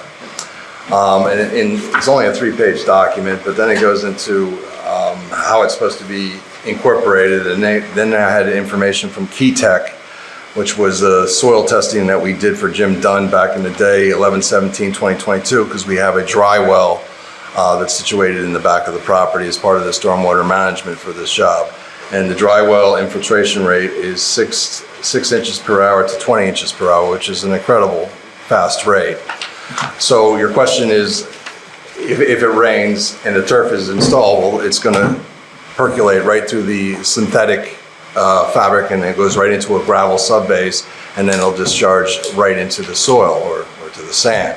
Now, if you know that the 100-year storm event is 8.5 inches per hour, or 8.5 inches per 24 hours, and we here have 6 inches per hour to 20 inches per hour permeability, we're pretty confident that this is going to drain straight down into the soil and not give you into a flooding situation. There is also concerns of, what if you have regular lawn or what's out there now? You have different types of lawn. You have the pristine lawn, which is the sod type of lawn that someone's going to water. Well, that infiltration rate is going to be pretty much the same as the turf, because it doesn't have a runoff. It absorbs the water coming down, and then it drains it straight down into the soil. With the synthetic, you got to remember, we have a little bit more. We have sand layer, and then we have a gravel layer. So we are allowing the water to really sink in, as opposed to just your regular grass. But again, your side grass, it's watered, it's maintained, it's fertilized, it's a healthy lawn. And typically in areas down at the beach, you have somebody that's really on guard with this type of, if you see it around this town, there's someone out there making sure, patrolling to make sure this lawn stays protected. I've seen signs all over, no dog on the property, no wedding on the property. They are very vigilant that they want the green grass. So you have that type of people.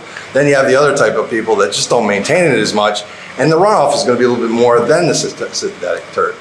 So because you have spotty areas and you have like a 8.5-inch rainfall, it's going to run and it's going to absorb into the soil. But where the soil is dirt, it's not going to soak in as much, and it's going to have a little runoff. But it's again, the synthetic has the sand and the gravel area, and then you have someone that doesn't maintain the lawn at all, and then you have maybe 50% grass seed or whatever, and that would be the worst case. And the synthetic turf is a better solution. So I've seen the turf in smaller lots, because it's easier to maintain. It stays green all the time, and the new synthetic turf looks real.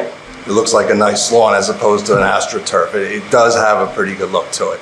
So the purpose of why he wants to do this is because He wants to be able to drive up and have a pristine, lawn without having to put all the effort in with the sprinkler system and a guy that just cuts the lawn for 5 minutes, basically, because it's not much. It's a 1,500 square feet of lawn area that he has to maintain, which, the synthetic turf is becoming a long way with different towns allowing it. So I think it's a good idea. I think he's also thinking of doing decorative stone along the side yard, which also has a great permeability. It's less maintenance. It's on the west side, I believe, of the property. So he has a combination of turf, and he has a combination of a decorative stone. Put in an area so it would be less maintenance, and then have a very nice visual appearance as a drive-by, and that's what he plans on doing. We provided the engineer, I believe it was Gerald Frida, the details of how we put this stuff together, how it's supposed to be installed, and we also got a letter from him citing that he seemed to be okay with it, and that was letter dated April 26, 2024, signed by Gerald J. Frida. So that's what I have on the turf. As far as So wait a minute, Mr. Smith, before we go on to anything else. So what's your percentage of coverage then? Because you had it at 99, but that was before your testimony with regards to. well, it depends turf. on what you consider coverage. Are you considering a permeable material coverage? Then you're going to be exactly what your planner has come up with. If you're going to say that the turf is just like grass, then we're back to what we had the original approval for, which was 60.5. It's just a determination. I mean, the grass or the synthetic grass is allowing stuff in, so why would you consider that a impervious material? The point I made was that the spec provided to us for the grass was that it needed to be underlain by compacted DGA, which is not permeable.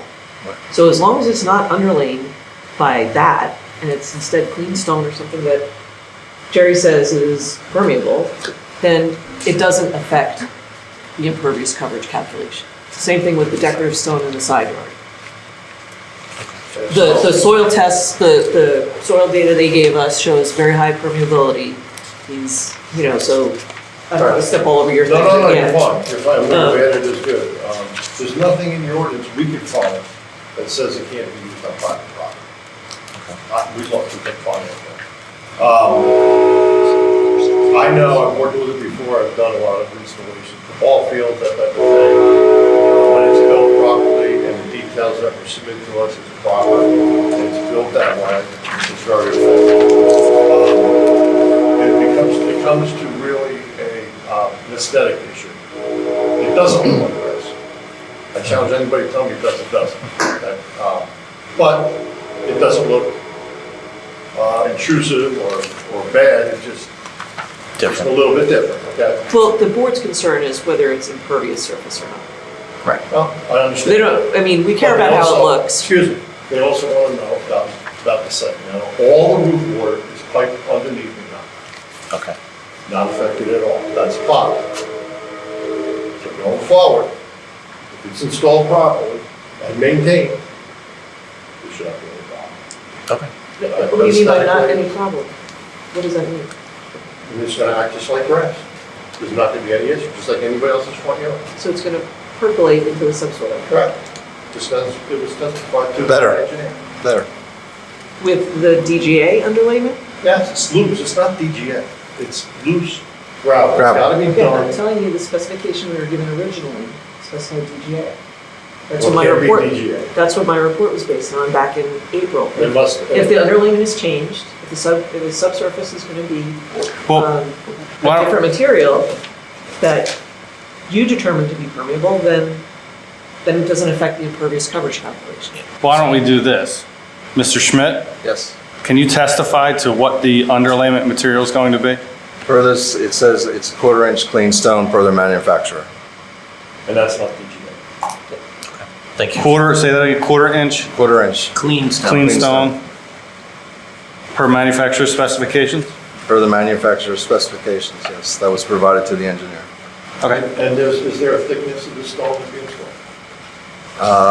Yes. Yeah, let's have it for the record. 4 inches. And you said there's also an underlayment of sand? There is an underlaying of sand if required. I wouldn't say it would be required because got a sand subbase, so I would just go with the gravel, synthetic layer, stone, and then sand. So If it helps the board, when they prepare the surface before the stone's put down, if they call our office, we come out and do an inspection and make sure that it's sand.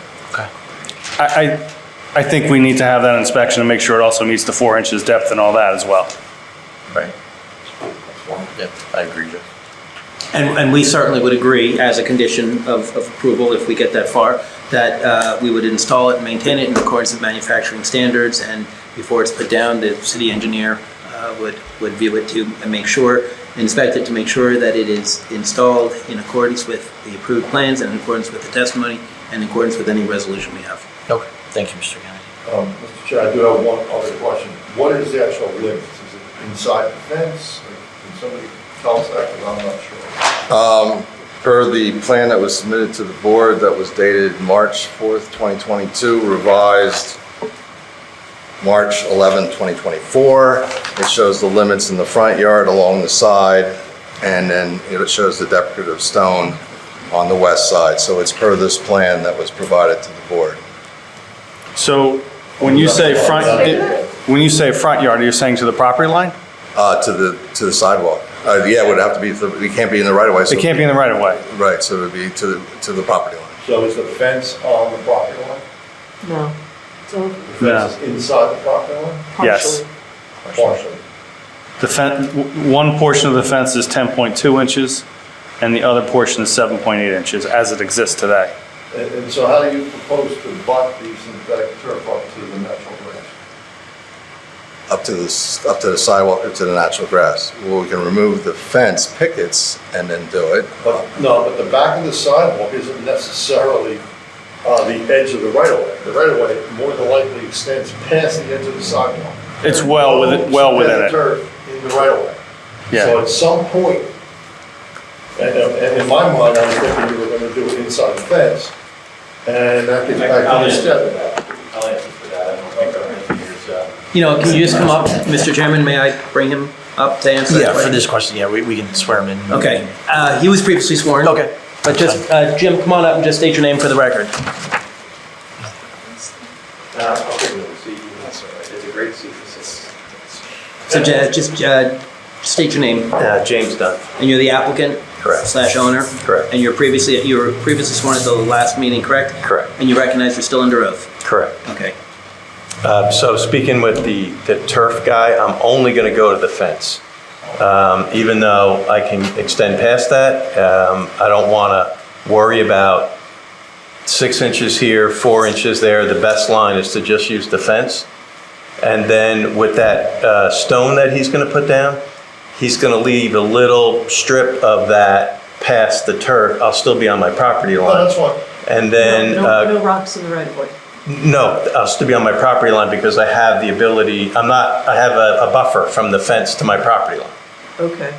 You follow me? So you'll have an edge. I'll have an edge that the sod guy wants the edge, the turf guy doesn't want a mower going over his Right. grass. So I have that little strip, but because I have a play between the fence and the property line, and I'm only turfing to the fence. And by the way, the pickets to the fence do not go all the way to the ground. So it's gonna be very easy for the turf to go right underneath the fence. And then with this little stone barrier, and then we're good to go. And about how wide you propose the stone barrier? The minimal amount that I need to not mow over my turf. Okay. And again, I know how much play I kind of have with where the fence is as opposed to where the Is that property line is. stone matching what you have? as Yeah, decorative stone? right, exactly, yes. It's gonna match that. So I don't know if it's a problem for you or not, but I would recommend you make that a sizable, I'm not talking about 2-3 feet, but something of size that will be able to hold up to the grass growing into it on one No, I side. get you, right. See, if you have a very narrow strip. Right, you put some so weeds in eventually there. In 15 right. years, you're gonna have a Yeah, problem. okay, understood, okay. All right, And that'll so- be at the fence line. Correct, yeah. yeah. So for the record, we have the turf going to the fence line, then we're going to have a small Stone. and then grass, regular grass in the right away. Yeah, And it's a permeable stone transition. it's going to be the same stone that I have on the western side of the house. And that'll have the same base as the other stone on the west side, assuming, Jerry? That'll I'm sorry, I wasn't- have the same base? Do we need to be concerned about the base with that? No, because the decorative stone goes down, it's fine. Okay. It's all fine. The decorative stone is not the same as the stone that's being put underneath. Underneath, okay. the synthetic turf. Thank you. Would the board, just a suggestion, I'm gonna throw it out, and I'm not trying to cause a problem here, but would stone between the fence and the sidewalk be acceptable to the board without grass?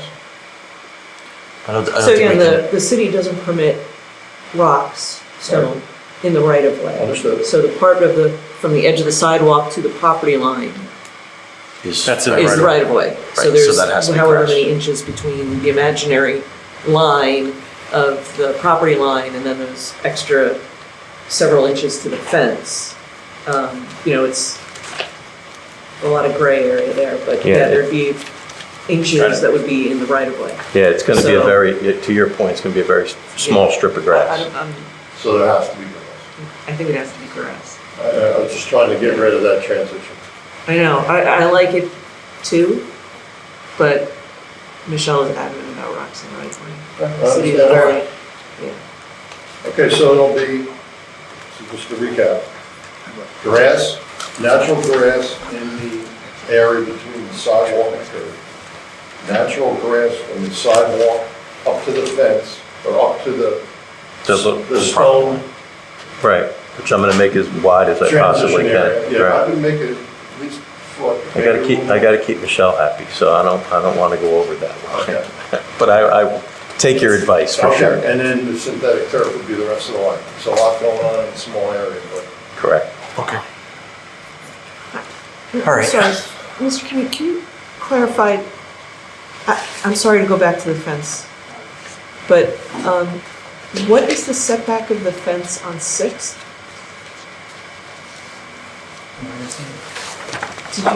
Did you give a dimension for that side? I thought it was, I think my setback on 6th is 25 feet. No, the fence Oh, the fence. compared to the property line. was it a 10.2? Is that Subject to the same thing 10.2 compared to as Webb. 12? Yeah, Right. is that the 10.2 compared to 12? Yeah, I So don't have a dimension. Donna? It looks Okay, to so me- that was the 10.2 compared to what should have been 12?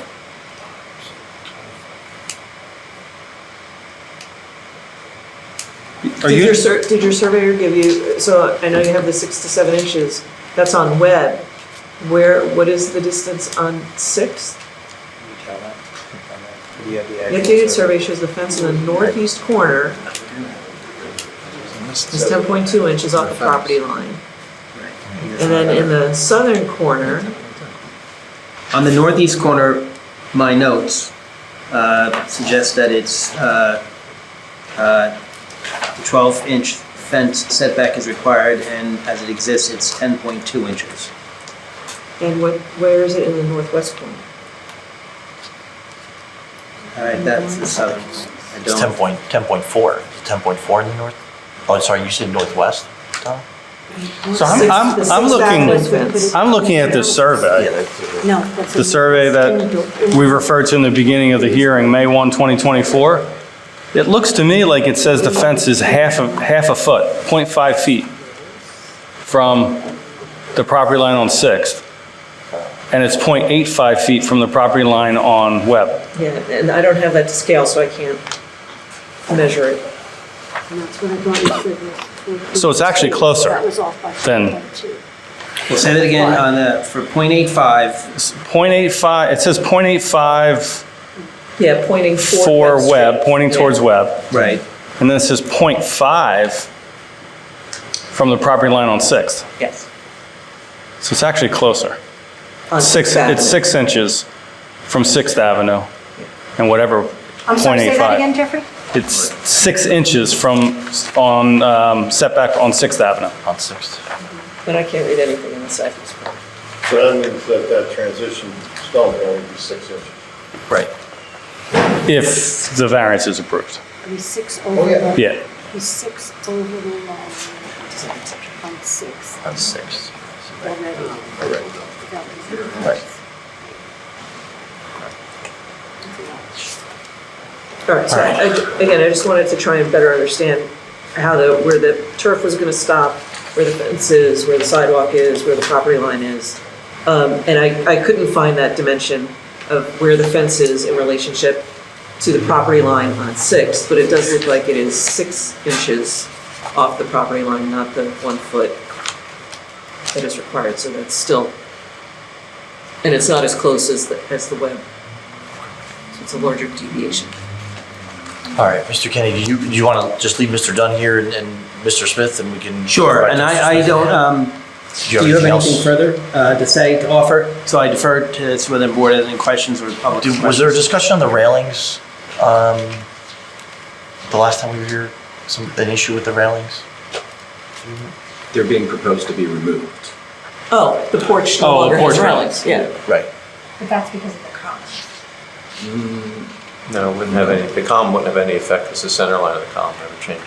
I recall that the testimony said because you had to get the larger enclosure for the column, that the porch railings were no longer going to.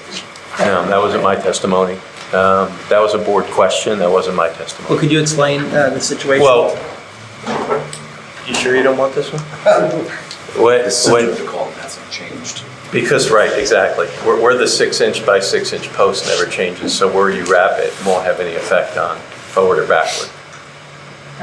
Okay. What was your reasoning for removing the railings? It wasn't required by code, and then because we extended the fence instead.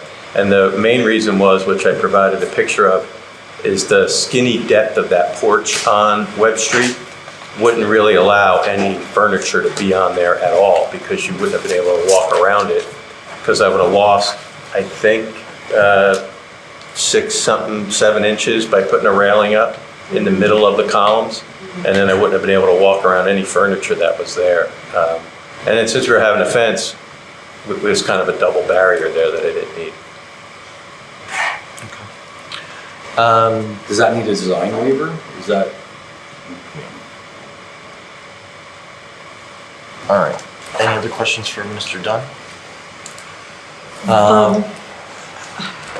Yes, so there are some items from my report that were not addressed in your response and are still outstanding, or I don't feel like I have a solid answer one way or the other. Street trees? Are we doing street trees on both Webb and 6th Avenue? Correct. I had Tom Pavinsky, I believe is his name, Yeah. the chairman of the Shade Tree Commission, who also called out Robert Bianchini, who's the head of the DPW. Tom called him out to make sure that the placement of the trees, Tom picked out the type of trees. Robert Bianchini decided with Tom where they were to go. So don't quote me, I think they're flowering dogwoods or boxwoods or something. Okay, but so there. they, They're there. that's only on 6th Avenue though. What about Webb? Well, they planted a tree on Webb where Tom Pavinsky and Robert Bianchini asked, and it unfortunately has passed away, and so we need to replace it. So they just said one on Webb? 1 on Webb, 2 on 6th. And that was determined by Tom Pavinsky and, well, not really Robert Bianchini, he just decided where he wanted them to go. Robert Bianchini did not want any of them between the sidewalk and the curb because of the power lines overhead and trees growing up in there. However, he had no choice on Webb because I had no place to put them. Yeah, I see the ones on 6th are all the way That's inboard by your fence rather than out on the outside of the that was sidewalk. determined by That was- DPW, by Robert Bianchini, who was on site. I was there that day, so that's not secondary So there's 2 conversation. street trees that have been installed on the 6th Avenue frontage. And apparently, yes, they're dogwoods. And they're in the city right of way? They're not in the green right of strip? way, but they're inboard of the sidewalk instead of between the sidewalk and the curb, where all the other street trees So are. they're not in the green strip, they're on the Correct. property side of the sidewalk? Correct.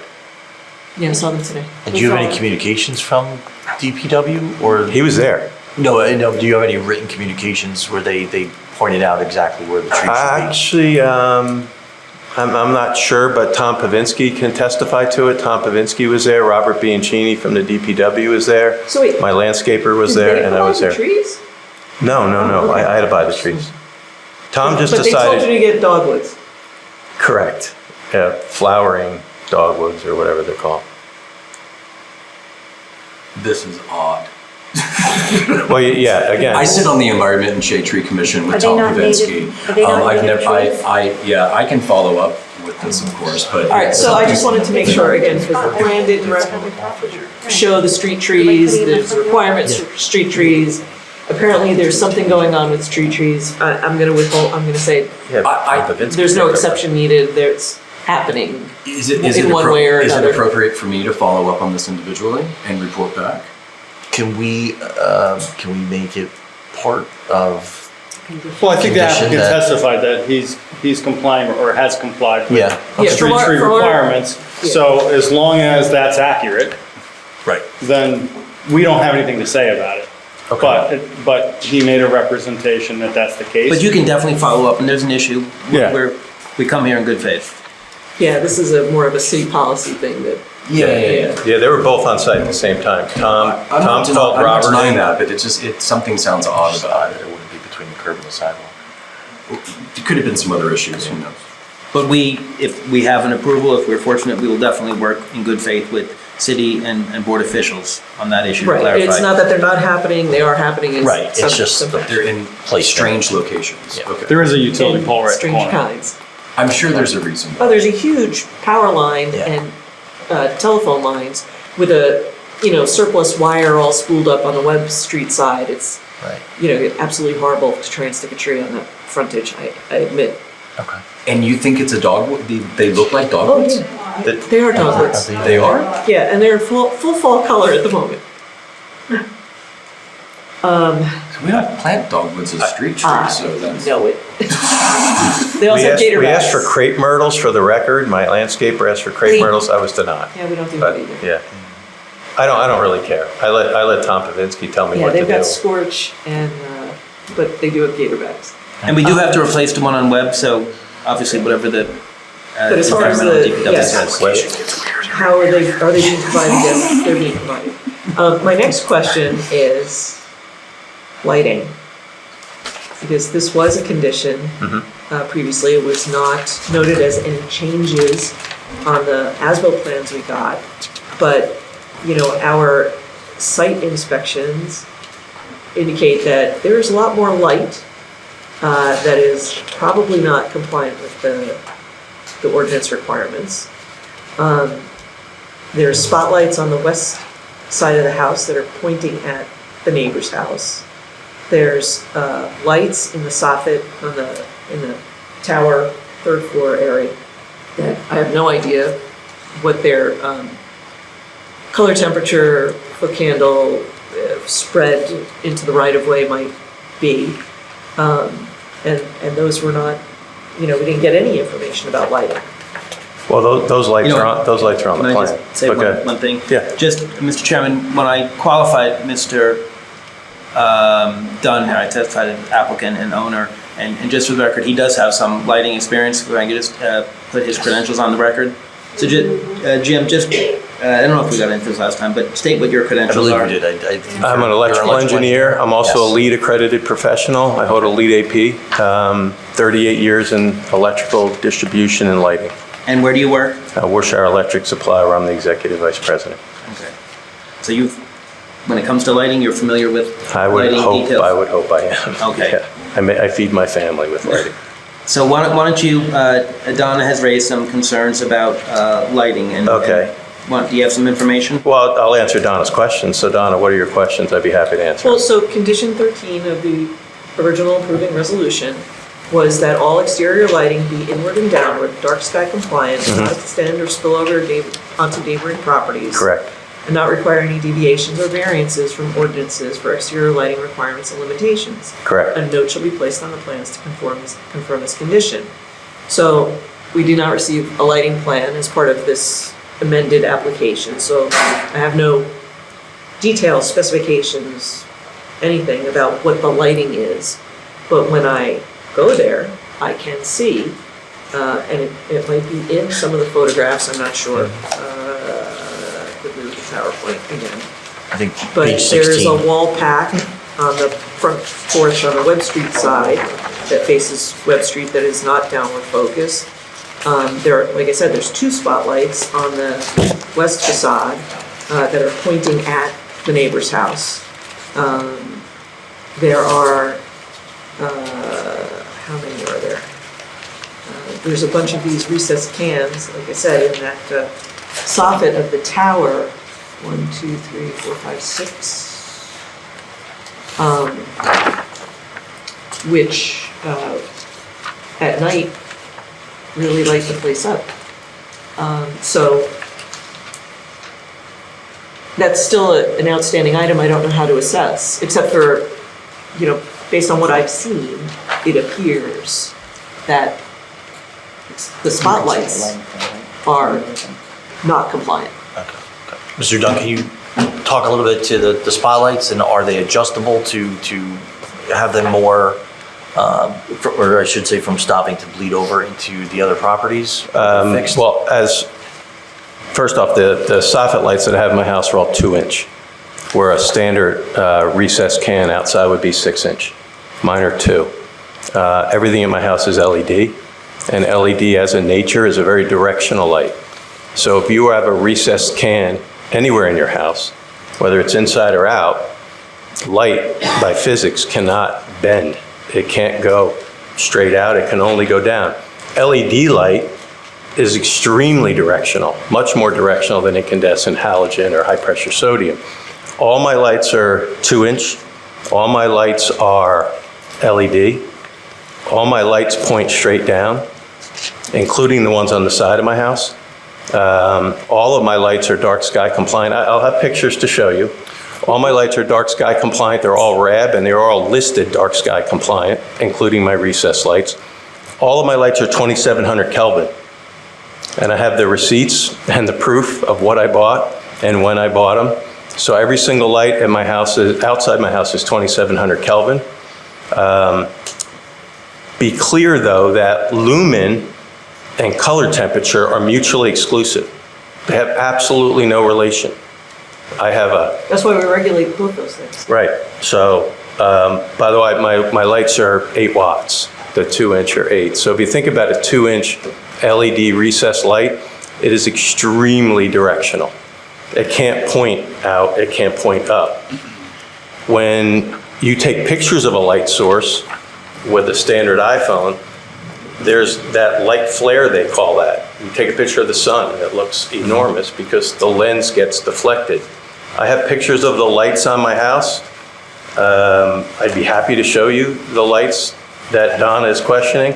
I'd be happy to show you the receipt from my own company. If I could, if we are fortunate to get the approval, Donna, I think, if I don't want to speak for my friend Donna, I think she's asking for a lighting plan to confirm that all the things in conjunction with the prior approval. But I think we have a lighting plan on our original drawings. That hasn't been deviated from. Okay.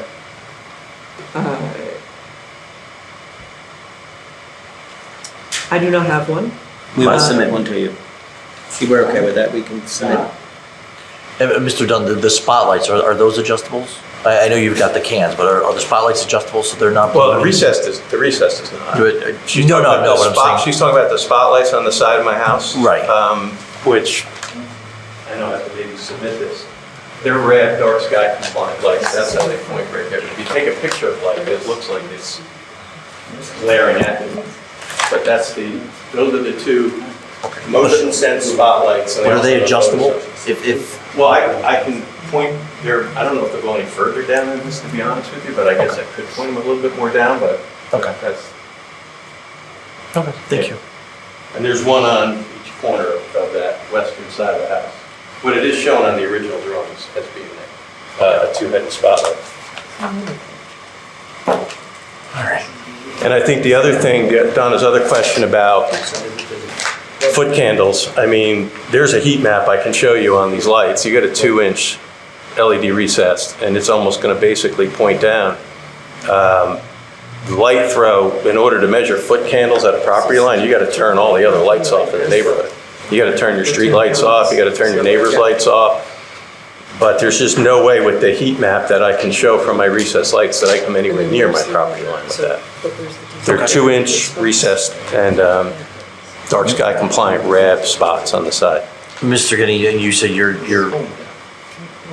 would be agreeable to submitting the plans again for review, Yes. pending any approval? Well, Mike has the lighting. Well, I plan, know, so- but it's sort of hard for Donna to review this officially Well, right now. we've confirmed that what I have with the same date, what he has with the same date are different plans. Okay, so, What's that? But also, my set of plans do not show the tower lights. Yeah, Mike.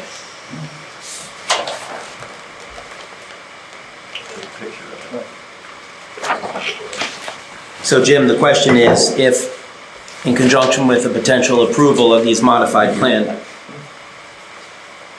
We'll get an up-to-date lighting plan. Yeah, I think if we can. That complies with the conditions of That 13. can, right, that complies with the, Jim, we're gonna, if we are fortunate to get an approval, submit an up-to-date lighting plan, correct? Yes, Correct? Good? Okay. that's only fair. I just want to, Donna, sorry, did you have anything else in your report that you wanted to bring up? Sorry, lighting, street trees, hang on, let me just give another quick scan here. We know what the impervious, we confirmed the fence on 6. All right. Right.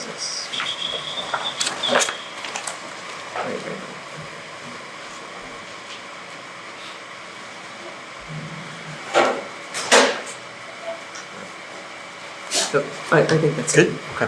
Mr. John, I do want to go back to the roof decking again. So the size of the hot tub was increased, correct? Correct. 8 by 8 to 8 by 12. The height did not change. Okay.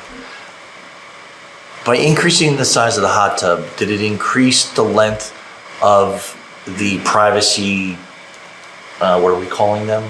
It's not lattice anymore. Louver. Louvers to the 17 feet that is now on the west side? I would think so. That's a question really for Chris. But I would think 8 by 8, and I'm not sure what those conversations were with Mr. Losaco, but I would assume that more of that gap was covered, which would Because create of the increased length of the hot tub. right, which would create more privacy for that neighbor right behind me. Those are existing benches that were there. Mr. Call, why don't you come up? Oh so we yeah, can that's hear you? true too. There were benches that were there. Anyway, that's true. So, Mr. Call, just identify yourself for the record again, Chris, call. okay? And answer the question, please. So the question was, when the tub went from the 8 to the 12, in that area, there was originally benches there, so it would have required the same sort of different height, but it still would have required a louver system. So the plans went from a square Right. to the oriented rectangle. to the southwest corner Right. to a rectangle in the southwest corner oriented east-west. Right. To a rectangle oriented north-south, that larger one. So I don't know that it's the area of the length of the louvers necessarily lengthened. It's just where the hot tub moved. Because they always had some sort of seating along that wall. Yeah, that's true. Even in the original Okay. square, there was seating along the wall between the hot tub and the end of the building. Okay. And then they did make the roof deck actually smaller than the original plan. Okay. Thanks, Tom. If I could just add to Chris's testimony, we do have in writing from Steve Losaco that he dictated the height. So that we do have in writing, that when Donna said that the height did change. And Steve put in writing that was dictated by me. By not you. Not by him, by Steve. By him. And that's been submitted as evidence? Yeah, that's part of our packet. Okay. Yeah. And he actually said that he gave me a copy of an email he sent to the board, is what he gave to me, and said that Jim, here's the email that I'm sending to the board explaining why the height of the wall changed. And we have that as part of our packet, that email. All right, Mr. In the Savariccio? as-built that was submitted as part of this packet, if you look at page 404, to clarify everybody, I want to see this, try and put it up. You see the back west side? Yes. One piece of lattice, now it's two pieces of louver. On the front, on the side of the south side, it was one piece of lattice, and now we made us extend the diagonal, still one piece of louver, but we added that diagonal, extend the diagonal. Okay. So that's the difference. That was approved by the board. Okay. Also, this was covered in landscape. So I just want to clarify. The email went to the zoning department, not to the zoning board. And that was April 19th, 2024. Okay, thank you. Okay, does anybody else have any questions for Mr. Dunn? Could I just also make another comment about the slat wall versus the lattice? I was perfectly fine with lattice when we designed it. I distinctly remember Chris calling me up and saying, you know, we have a problem. He said it to me twice during the construction, believe it or not, only twice. One was when he said we had to go to 5A construction with 1 hour fire rating. He said, Jim, that's going to cost you a lot of money to, you know, put fire rated plywood on the outside of your house, double the drywall on the inside. It's going to, you know, make a lot of soffits had to change and all this other stuff. But I said to Chris, I said, well, we got the plans approved. We all approved them. And I said, why don't I fight that? Because that was a lot of money to do that.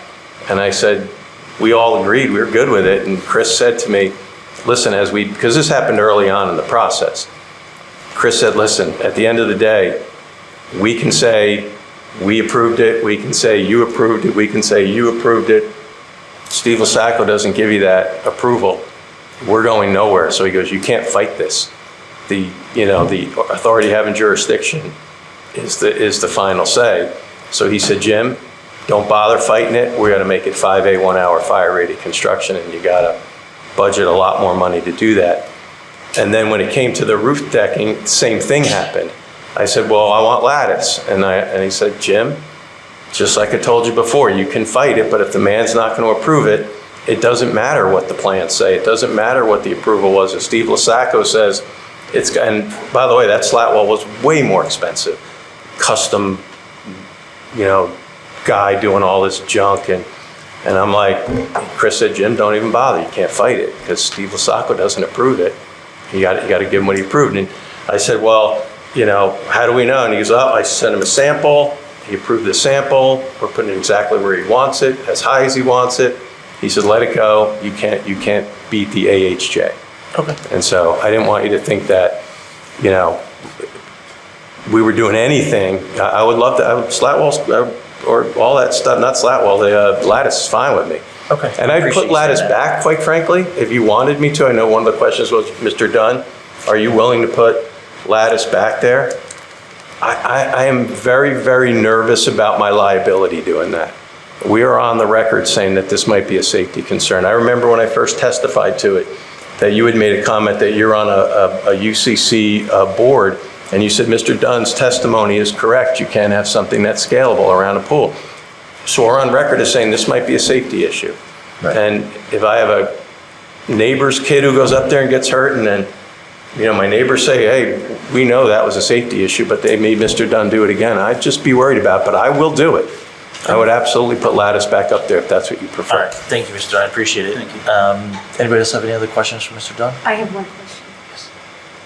I'd like to talk about the fence. You made a comment just a little bit ago. Wendy, can you just talk a little bit closer to your microphone? I can't hear you. You had made a comment, is this on now or not? I can Now hear it's you. on. Yeah. Okay, sorry. You had made a comment about your fence when we were talking about the grass and the artificial turf and where it all meets up, that the fencing itself, not the posts, but the fencing itself does not extend to the ground. Correct. Okay. If you were to have to move the fence to meet the setback requirement, you would be losing the posts, the concrete has to get dug up, right? But you can reuse the fencing itself, just not the posts. Is that correct? Not according to Carl's fence. He said if he had to dig all that up, it's not all that sturdy, I don't know a better word for it, or thick is probably a better word for it. He says if I have to rip up 32 posts, you're gonna lose your fence and you just have to replace it with a new fence.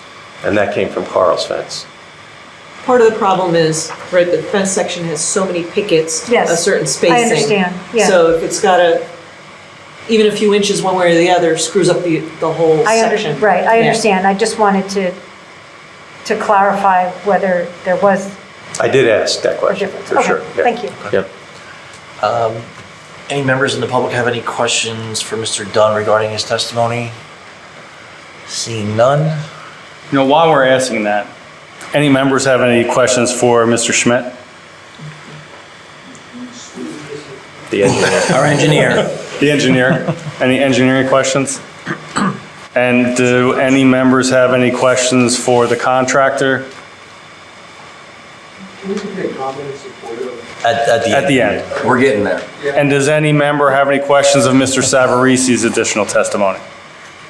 Okay, thank you. Thanks, Jeff. I gotta keep it all track. I need a flow chart. Mr. Chairman, subject to ultimately a summation and public comment, I respectfully rest. Thank you, Mr. Kennedy. Now, members of the public, you have an opportunity to make any comments, ask any questions. It's not limited to any one witness's testimony. Please step to the microphone, state your name, your address, and you have 3 minutes, but I don't think we have a timer. I'm Ben Hall, 307 6th Avenue. Wait, hold on a minute, sir. Sorry. Yeah, if you don't mind. You said Ben Wall, Hall, H-A-L-L, H-A-L-L. 307 6th Avenue. And Mr. Hall, you swear affirm that the testimony you're about to provide will be the truth, the whole truth, and nothing but the truth? I do. All right? Once Donna has the timer ready, your 3 minutes will start. Is it easier to do as timer or stopwatch? Yeah, stopwatch. Stop. Okay. Go. I've lived across the street from the property in question for 6.5 years, and my house is within 200 feet of this site. I had the pleasure of meeting the Dunns recently, and I'm glad to welcome them to the neighborhood. I take no issue whatsoever with their new home, whether as approved or as built, and I think it's a wonderful addition to our block. I believe the deviations from the approved plans being scrutinized here today are extremely minor and have no negative impact on the neighborhood specifically or the city generally. I've come here tonight to urge you to grant them variance relief for the structure as it stands today and let them move on with their new life here in Asbury Park. Thank you. Thank you, sir.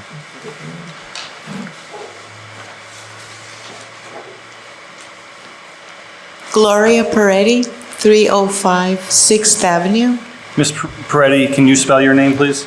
P as in Peter, E-R-R-E-T-T-I. And if you can raise your hand, you swear or affirm that the testimony you're about to provide will be the truth, the whole truth, and nothing but the truth. I do. All right, you ready? Okay. I have looked at a vacant lot for approximately 13 years since I owned my house. It is directly across the street from the Dunns. There used to be garbage and dog manure and all kinds of, oh yes, cars blasting with music. And it was really a very unsightly piece of property. I am so happy that Kathleen and Jim have invested so much money in a beautiful design home. Kind of looks like a lighthouse, that's my perspective. It's very, very beautiful design. I think it's an improvement. I think it has added to our block. And I am very happy that they decided to improve that lot because it was very much an eyesore. The scrutiny that is being given, being required here on this variance approval, I don't know, but I know that you want everything to go to follow the plans. However, it seems very minute compared to what was there before. And I hate to say this, but the two adjacent houses right next door, they need to be scrutinized a little more closely than this beautiful brand-new house. Anyway, that's welcome, Jim and Kathleen. And thank you for investing in Asbury. That's it. Thank you. Thanks.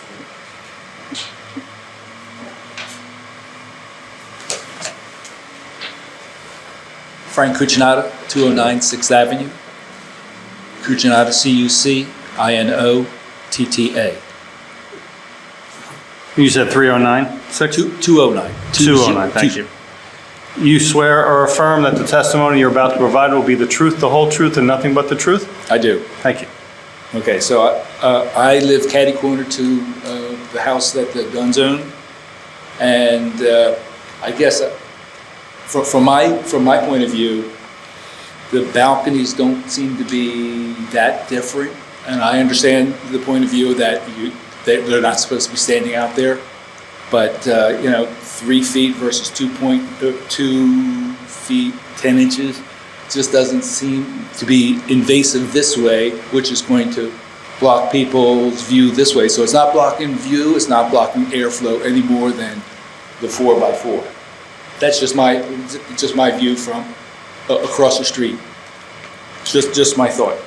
The other thing is the neighbors to the right of them on Webb Street, they've got 2 stories of balcony. They've got a porch that goes deeper and wider. They also have a balcony that goes deeper and wider. So I just don't understand why they get the scrutiny and the other property doesn't. So that just seems incongruous. And I agree with the previous people saying that it was an empty lot before. It wasn't generating much in the way of tax dollars. He's invested a lot of money, they've invested a lot of money. There's a lot of tax dollars that are coming into the city, for not only for the city, but also for the school board. And finally, one of the other concerns I have, or just one of the things I'd like to see going forward, is this level of scrutiny being applied to the developers at 200 6th Street when that comes up. Thank you. Thank you.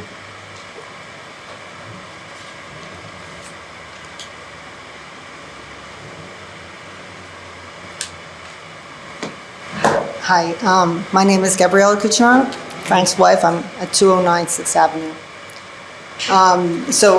Before you testify, I just have to swear you in. Yes.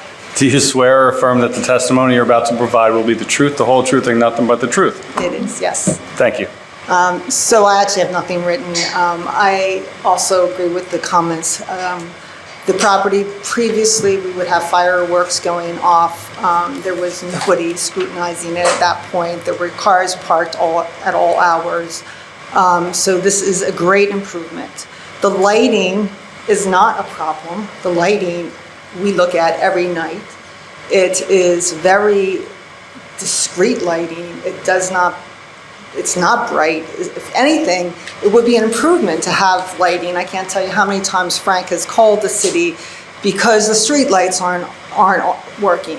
And it is such a dark block. So actually, I prefer some light on that street because there is none, and it's a little scary once you leave North Beach. The columns, I don't even get why you are concerned about the columns. It makes no sense. I have to ask the board, what is your problem with the column being 10 inches or 8 inches? There are columns all different sizes throughout the city. The gravel, there was the next property, 2 properties down on Webb, their whole front lawn is ugly gray stone. Not stone, ugly gray stone. There are ugly fences all over the city, go down 4th Avenue, that are chain link fences, ugly fences, that are high, that are somehow allowed because they were grandfathered in, although probably never checked, right? So here we have a lovely property with a low fence that's not impeding anybody's view, that you understand that if you were living there, because I see people walking by, they're practically on the sidewalk, that gives them a little bit of privacy. If you were living there, you would want that too. I think that there's not that many people who would be willing to invest this much money into a property of that size at that location. And I think the cities should be very, very grateful for them for improving that piece of property. And I would hope that you grant them a bit of understanding and a little bit of leeway, given the fact that they built a beautiful building and really, for the most part, really complied with what was presented. Thank you. Thank you. Any other members from the public? There's no objections from the public. Noted, thank you. All right, discussion? And Mr. Chairman, if you want, I can do my summation now, and promise it'll be less than 45 seconds. Go ahead. But Donna can time that. So listen, I very much appreciate the time and attention you've given to this, and it deserves to be given that attention. And I think Donna had, as a planner, raised some important discussions about, hey, are you satisfying any variance standards to the extent that any new variances are necessary? But let's look at those standards. Some of those standards, as we all know, the flexible C2 standards, do the benefits outweigh the detriments? And I think there's a lot of reasons here. Clearly, there's aesthetic and architectural beauty, and I think the pictures show that. And I think in one of Donna's review memos, she basically talked about the need to have any development be consistent and complementary to the neighborhood, and she talked about, rightly, the need to preserve and enhance the neighborhood and preserve the neighborhood characteristics. And I think, respectfully, we've done that. And I think the pictures show that. And I think some of we never want to stand out in a bad way, and I don't think we overtax or stand out. And I think if you looked at some of those pictures, again, it's a different application, different site. I don't know if it was approved or grandfathered, but there's a much more imposing balcony. And all I'm saying is that we are not standing out. Also, we do submit that it fits in with the neighborhood. We had some testimony and some pictures about the windows and the fenestration and the presence, and that the fenestration is not compromised. We talked about, Donna made reference to some of the municipal land use law purposes, and I think some of the testimony was that one of the main purposes is, are you creating a desirable visual environment? We think we are. Another main purpose is this an appropriate space for residential use? And we think it is. It's a challenging lot, and that's why we had the testimony that we did from the first hearing several years ago. But I do think, respectfully, that the benefits outweigh the detriments in the grand scheme. And again, I can tell the board is concerned with the balconies, and I appreciate that. And I think in terms of that balancing test, yes, it is slightly wider, but it's also slightly 14 inches less deep. So I'm hoping that there's some type of compromise there that on the balance. And also, I would respectfully submit that the nature of these changes, again, we're sorry that we're here in this position, but the nature of the changes, I would submit, based upon the testimony and evidence presented, don't materially violate the spirit or intent of the initial approval. And I'm getting close to my 45 seconds, but I'm going to say that some of the conditions that we've talked about are helpful and beneficial. We've talked about, first of all, for the record, all the things that we talked about tonight in terms of any commitment, promise, representation we made, we know are conditions of approval. We talked about, I think implied, Mr. Chairman, as a condition would be no further deviations absent formal approval of the board. And also what we didn't say was, if that, with regard to that fences, we're looking for the practical reasons to keep the fences there. But we would obviously, if those fences came down and were replaced in due course, we would obviously have them in compliant locations absent further board approval. We also note that there's no public objections, and I know some members of the public spoke about why such scrutiny, and at the risk of arguing against my client, I know that scrutiny is what this board is about and should be about. I appreciate that. The point is, the lesson has been learned. And we will submit an updated lighting plan, and we will submit all the turf specifications and confirmations and certifications that we need. So based upon that, it's been a long time here. Like I said, the lesson has been learned. I would respectfully suggest that you approve the application with the requested modifications that we have, and I thank you all and the professionals for the time. Thank you, Mr. Kennedy. I'll start. So, without rehashing all the reasons why we're here, right? Obviously, myself and I think most members on the board do not like to be put in this situation. Agreed. Because I'm sure you do not like to be put in this situation. Agreed. So, I think we're all in agreement there. For me, there's two things. It's the balcony and it's the screening on the roof. I understand that there was a bigger hot tub. I understand that the height of the hot tub would have been the same, and potentially the western screening wall would have been the same length. My concern is just that we had approved plans and they were changed, and it doesn't seem to be that there was communication that was submitted to the board where we could say definitively someone at City Hall gave direction with regards to that. With regards to the balcony, I completely understand what you're saying, is that you've made them you made them narrower, but they're longer. I understand the square footage, but again, there was a lot of discussion about the balconies during previous hearings. I think I would like to see, although walls can be removed, I think I would like to see some type of structure built in there. But again, I mean that can be removed. I think the other issues, after the testimony from tonight, myself, I don't have any other additional comments with regards to those. So I'll leave it to my fellow board members. I'll start. Mr. Dunn, I like your shirt. I have to go to Frank's big 12-man shop, see if they got that coat. It's all right. I thought it would be a swap. It's okay.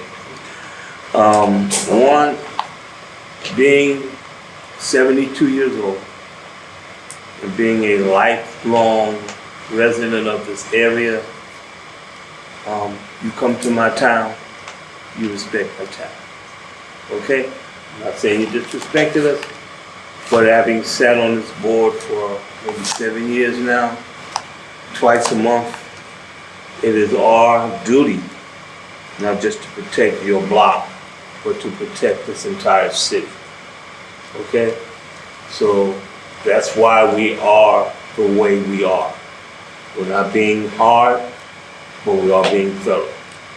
I agree in reference to the louvers. I think they're ugly.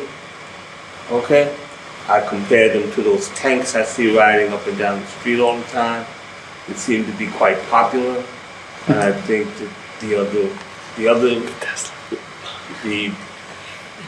other design would be much more, or be better looking for the neighborhood. Also, in reference to the Juliet balcony, I actually spent time riding around with my wife, showing her what Juliet balconies were. And she was down to actually picking doors out. And I was like, okay, next thing I know, she'll want one. Okay, so if I have to pay for one, I'm gonna call you. Okay? But I do prefer the Juliet balcony over top of the larger balcony. Okay? I don't think we're asking for major changes, and we do welcome you to Asbury Park. But we have a responsibility to keep Asbury Park a beautiful city and to not let the wild, wild west come in and have people do as they please. Okay? Those are the only two reservations I have. Other than that, you explained everything else, and I applaud you for doing that. Thank you. Go right ahead. I share the concerns about the balcony, and I'll talk about it in a moment, as well as the louvers, and at a minimum, I would need to see greenery added to that. I understand the struggle that the tension and struggle that you're facing with the construction department on what may or may not be scalable and what restrictions, but there should have been a resolution.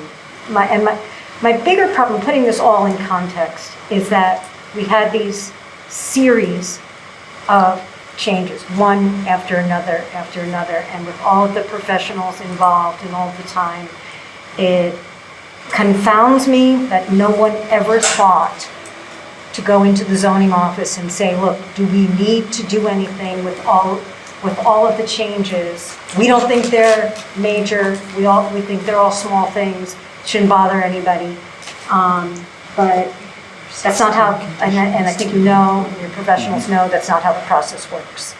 And that wasn't what was to be expected. So saying this is minor, that's minor, you can live with it, we learned our lesson. I don't know what learning our lesson means, and it's, you can't just walk away from these things, expect no consequences from them. So as to the balconies, my personal view is that those Juliet balconies were important issues for the setback, for privacy in the neighborhood, whether or not there are any of these neighbors here that have an objection to them. It was very clear, there was a lot of discussion about this, and the purpose of the Juliet balconies was made clear during the prior hearings. Personally, I think that these should be changed and put back to Juliet balconies, whether or not you have doors. Not my concern, it really isn't. I feel very strongly about the balconies. I think that the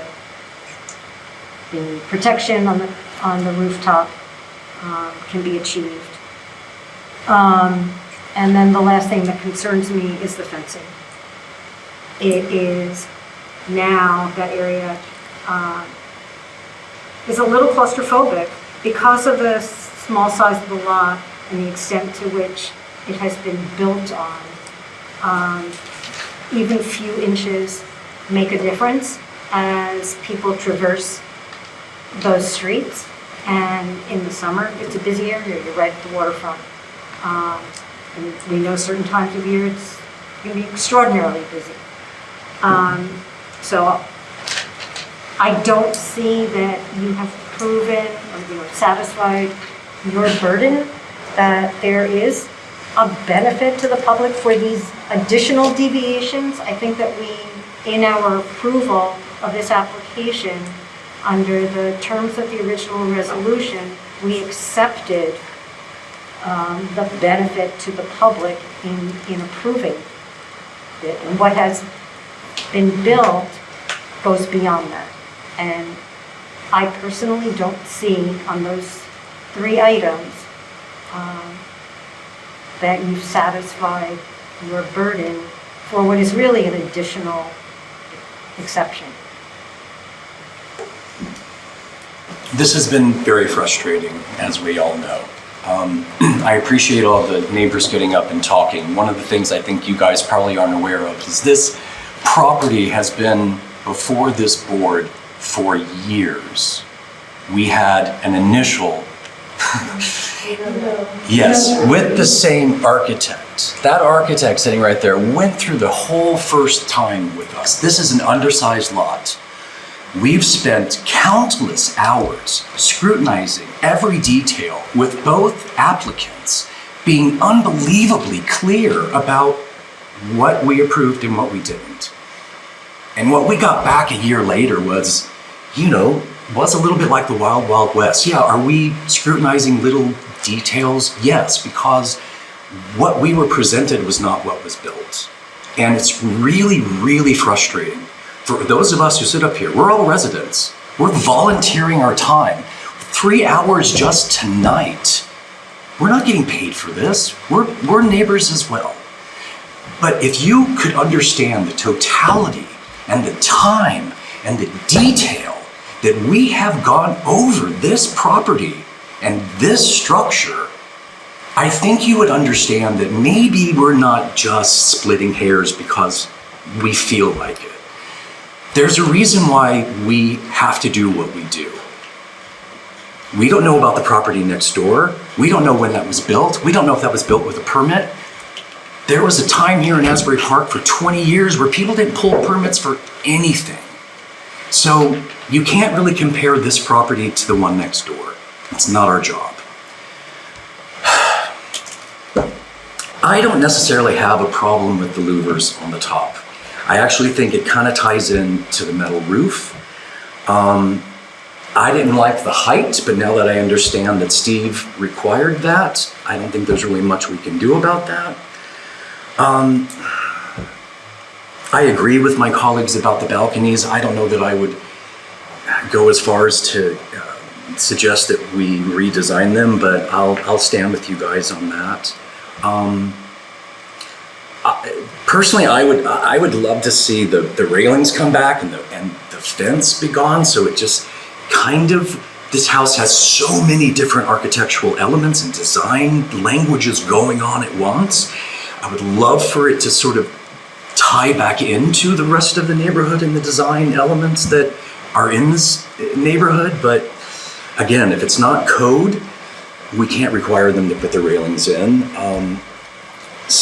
You know, I'm super frustrated with this. I think it's such a missed opportunity, such a beautiful piece of property that it didn't need to go down this way. It really didn't.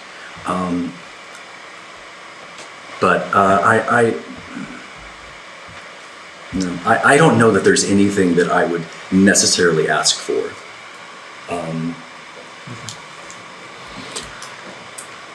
Just a few comments. I think that the louver system is a much safer option for the property. I think that that's clear. I think that it's not just about people climbing and jumping off buildings, which I think is an unfortunate comment and example to bring up, but it's also about people horsing around and climbing up and falling back in. And so I think it's a safety thing, and I'm very happy to see that it's changed. I would like to see the greenery component that was a part of the prior application approval back in play, because I think that that will add more to the environment and help the adjacent neighbor have a better experience. I would also like to see the updated lighting plan. It sounds like it was there, we're missing 2 spotlights. Let's just get it official and make sure that it's all ready to go and people can be happy about that. I think that's an easy win. In terms of the balconies, I would not go as far to ask for any augmentation or design plans. I think that overall the property adds a nice improvement to the city. I walk by it every single day, and I'm glad to hear that the neighbors that have chosen to be here are voicing support for it. So I will make a motion to approve. Jeff, do you want to go through the list? So I think I'll go through my notes and you can see. Okay. So for the roof screening, the greenery is added.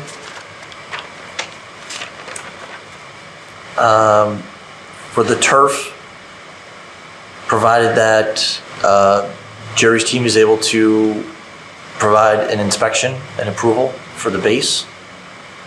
Lighting plan is submitted for Donna's review. Trees that we get confirmation from the shade tree commission that there is just one on Webb, and the type of trees, especially if the one has to be replaced. I would like to see the balconies with some type of inner wall, again, knowing that that could be removed. Jeff, was there anything else that we talked about on your list? Sure. So just to be clear on the specifications about the turf, cannot be DGA, or I'm sorry, DJA? No. Is that right? Cannot be. 1/4-inch clean stone per the manufacturer's specifications. 3/4? I thought it was 1/4-inch. It's in the plan. I believe that the testimony was 1/4-inch clean stone per the manufacturer's specifications at a 4-inch depth. It has to be inspected. to determine whether sand is also required before, as part of the base, and also to inspect to make sure that the 4-inch depth is complied with. The limit of the turf was agreed or testified to be up to the 3-foot fences, never into the right-of-way. There'll be a permeable stone barrier or transition from the fence to the property line, which shall not be in the right-of-way, and there will be natural grass in the right-of-way to the stone transition. And then, Jack, can we add that Mr. Kennedy will add in there that his client will not deviate from this new amendment without coming back to the board? And can we add that in Oh, there? we can certainly add that. And generally, we have a catch-all phrase in our resolution that says any deviations from this plan shall require the applicant to come back before the board. But I always caution the board is those deviations, if it's a deviation that is a zoning issue, they have to come back to the board. Right. If it's a deviation that is not necessarily a zoning issue or a condition of the resolution, Right. it's possible they may not have to come back before this board. All right. Street trees will be installed as required and approved by the city officials, including replacement of the deceased tree, up-to-date lighting plan to confirm compliance with the original resolution condition number 13. And the 3-foot fence, to be clear, it's 6 inches from the property line on 6th Avenue and 10.2 inches from the property line on Webb Avenue. And I'm sorry, 3-foot fence, 6 inches from? it's 6 inches from, it's as existing, it's 6 inches from the property line on 6th. Got it. And 10.2 inches Thank you. on Webb where 12 inches are required. Got it. And that is acceptable. Those are my comments.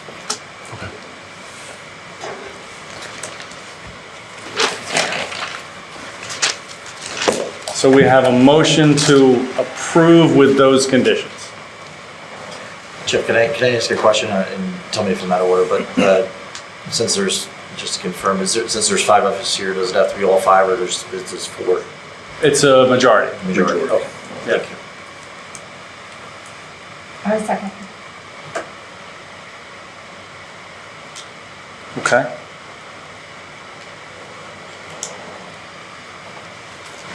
I need my roll call.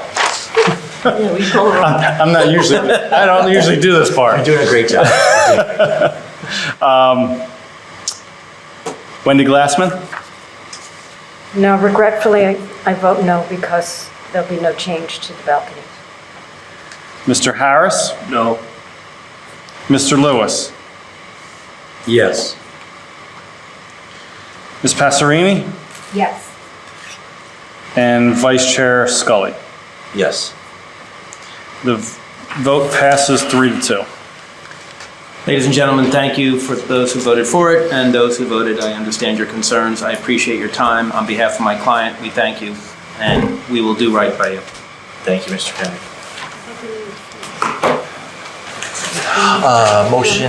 Make a motion to adjourn. Second.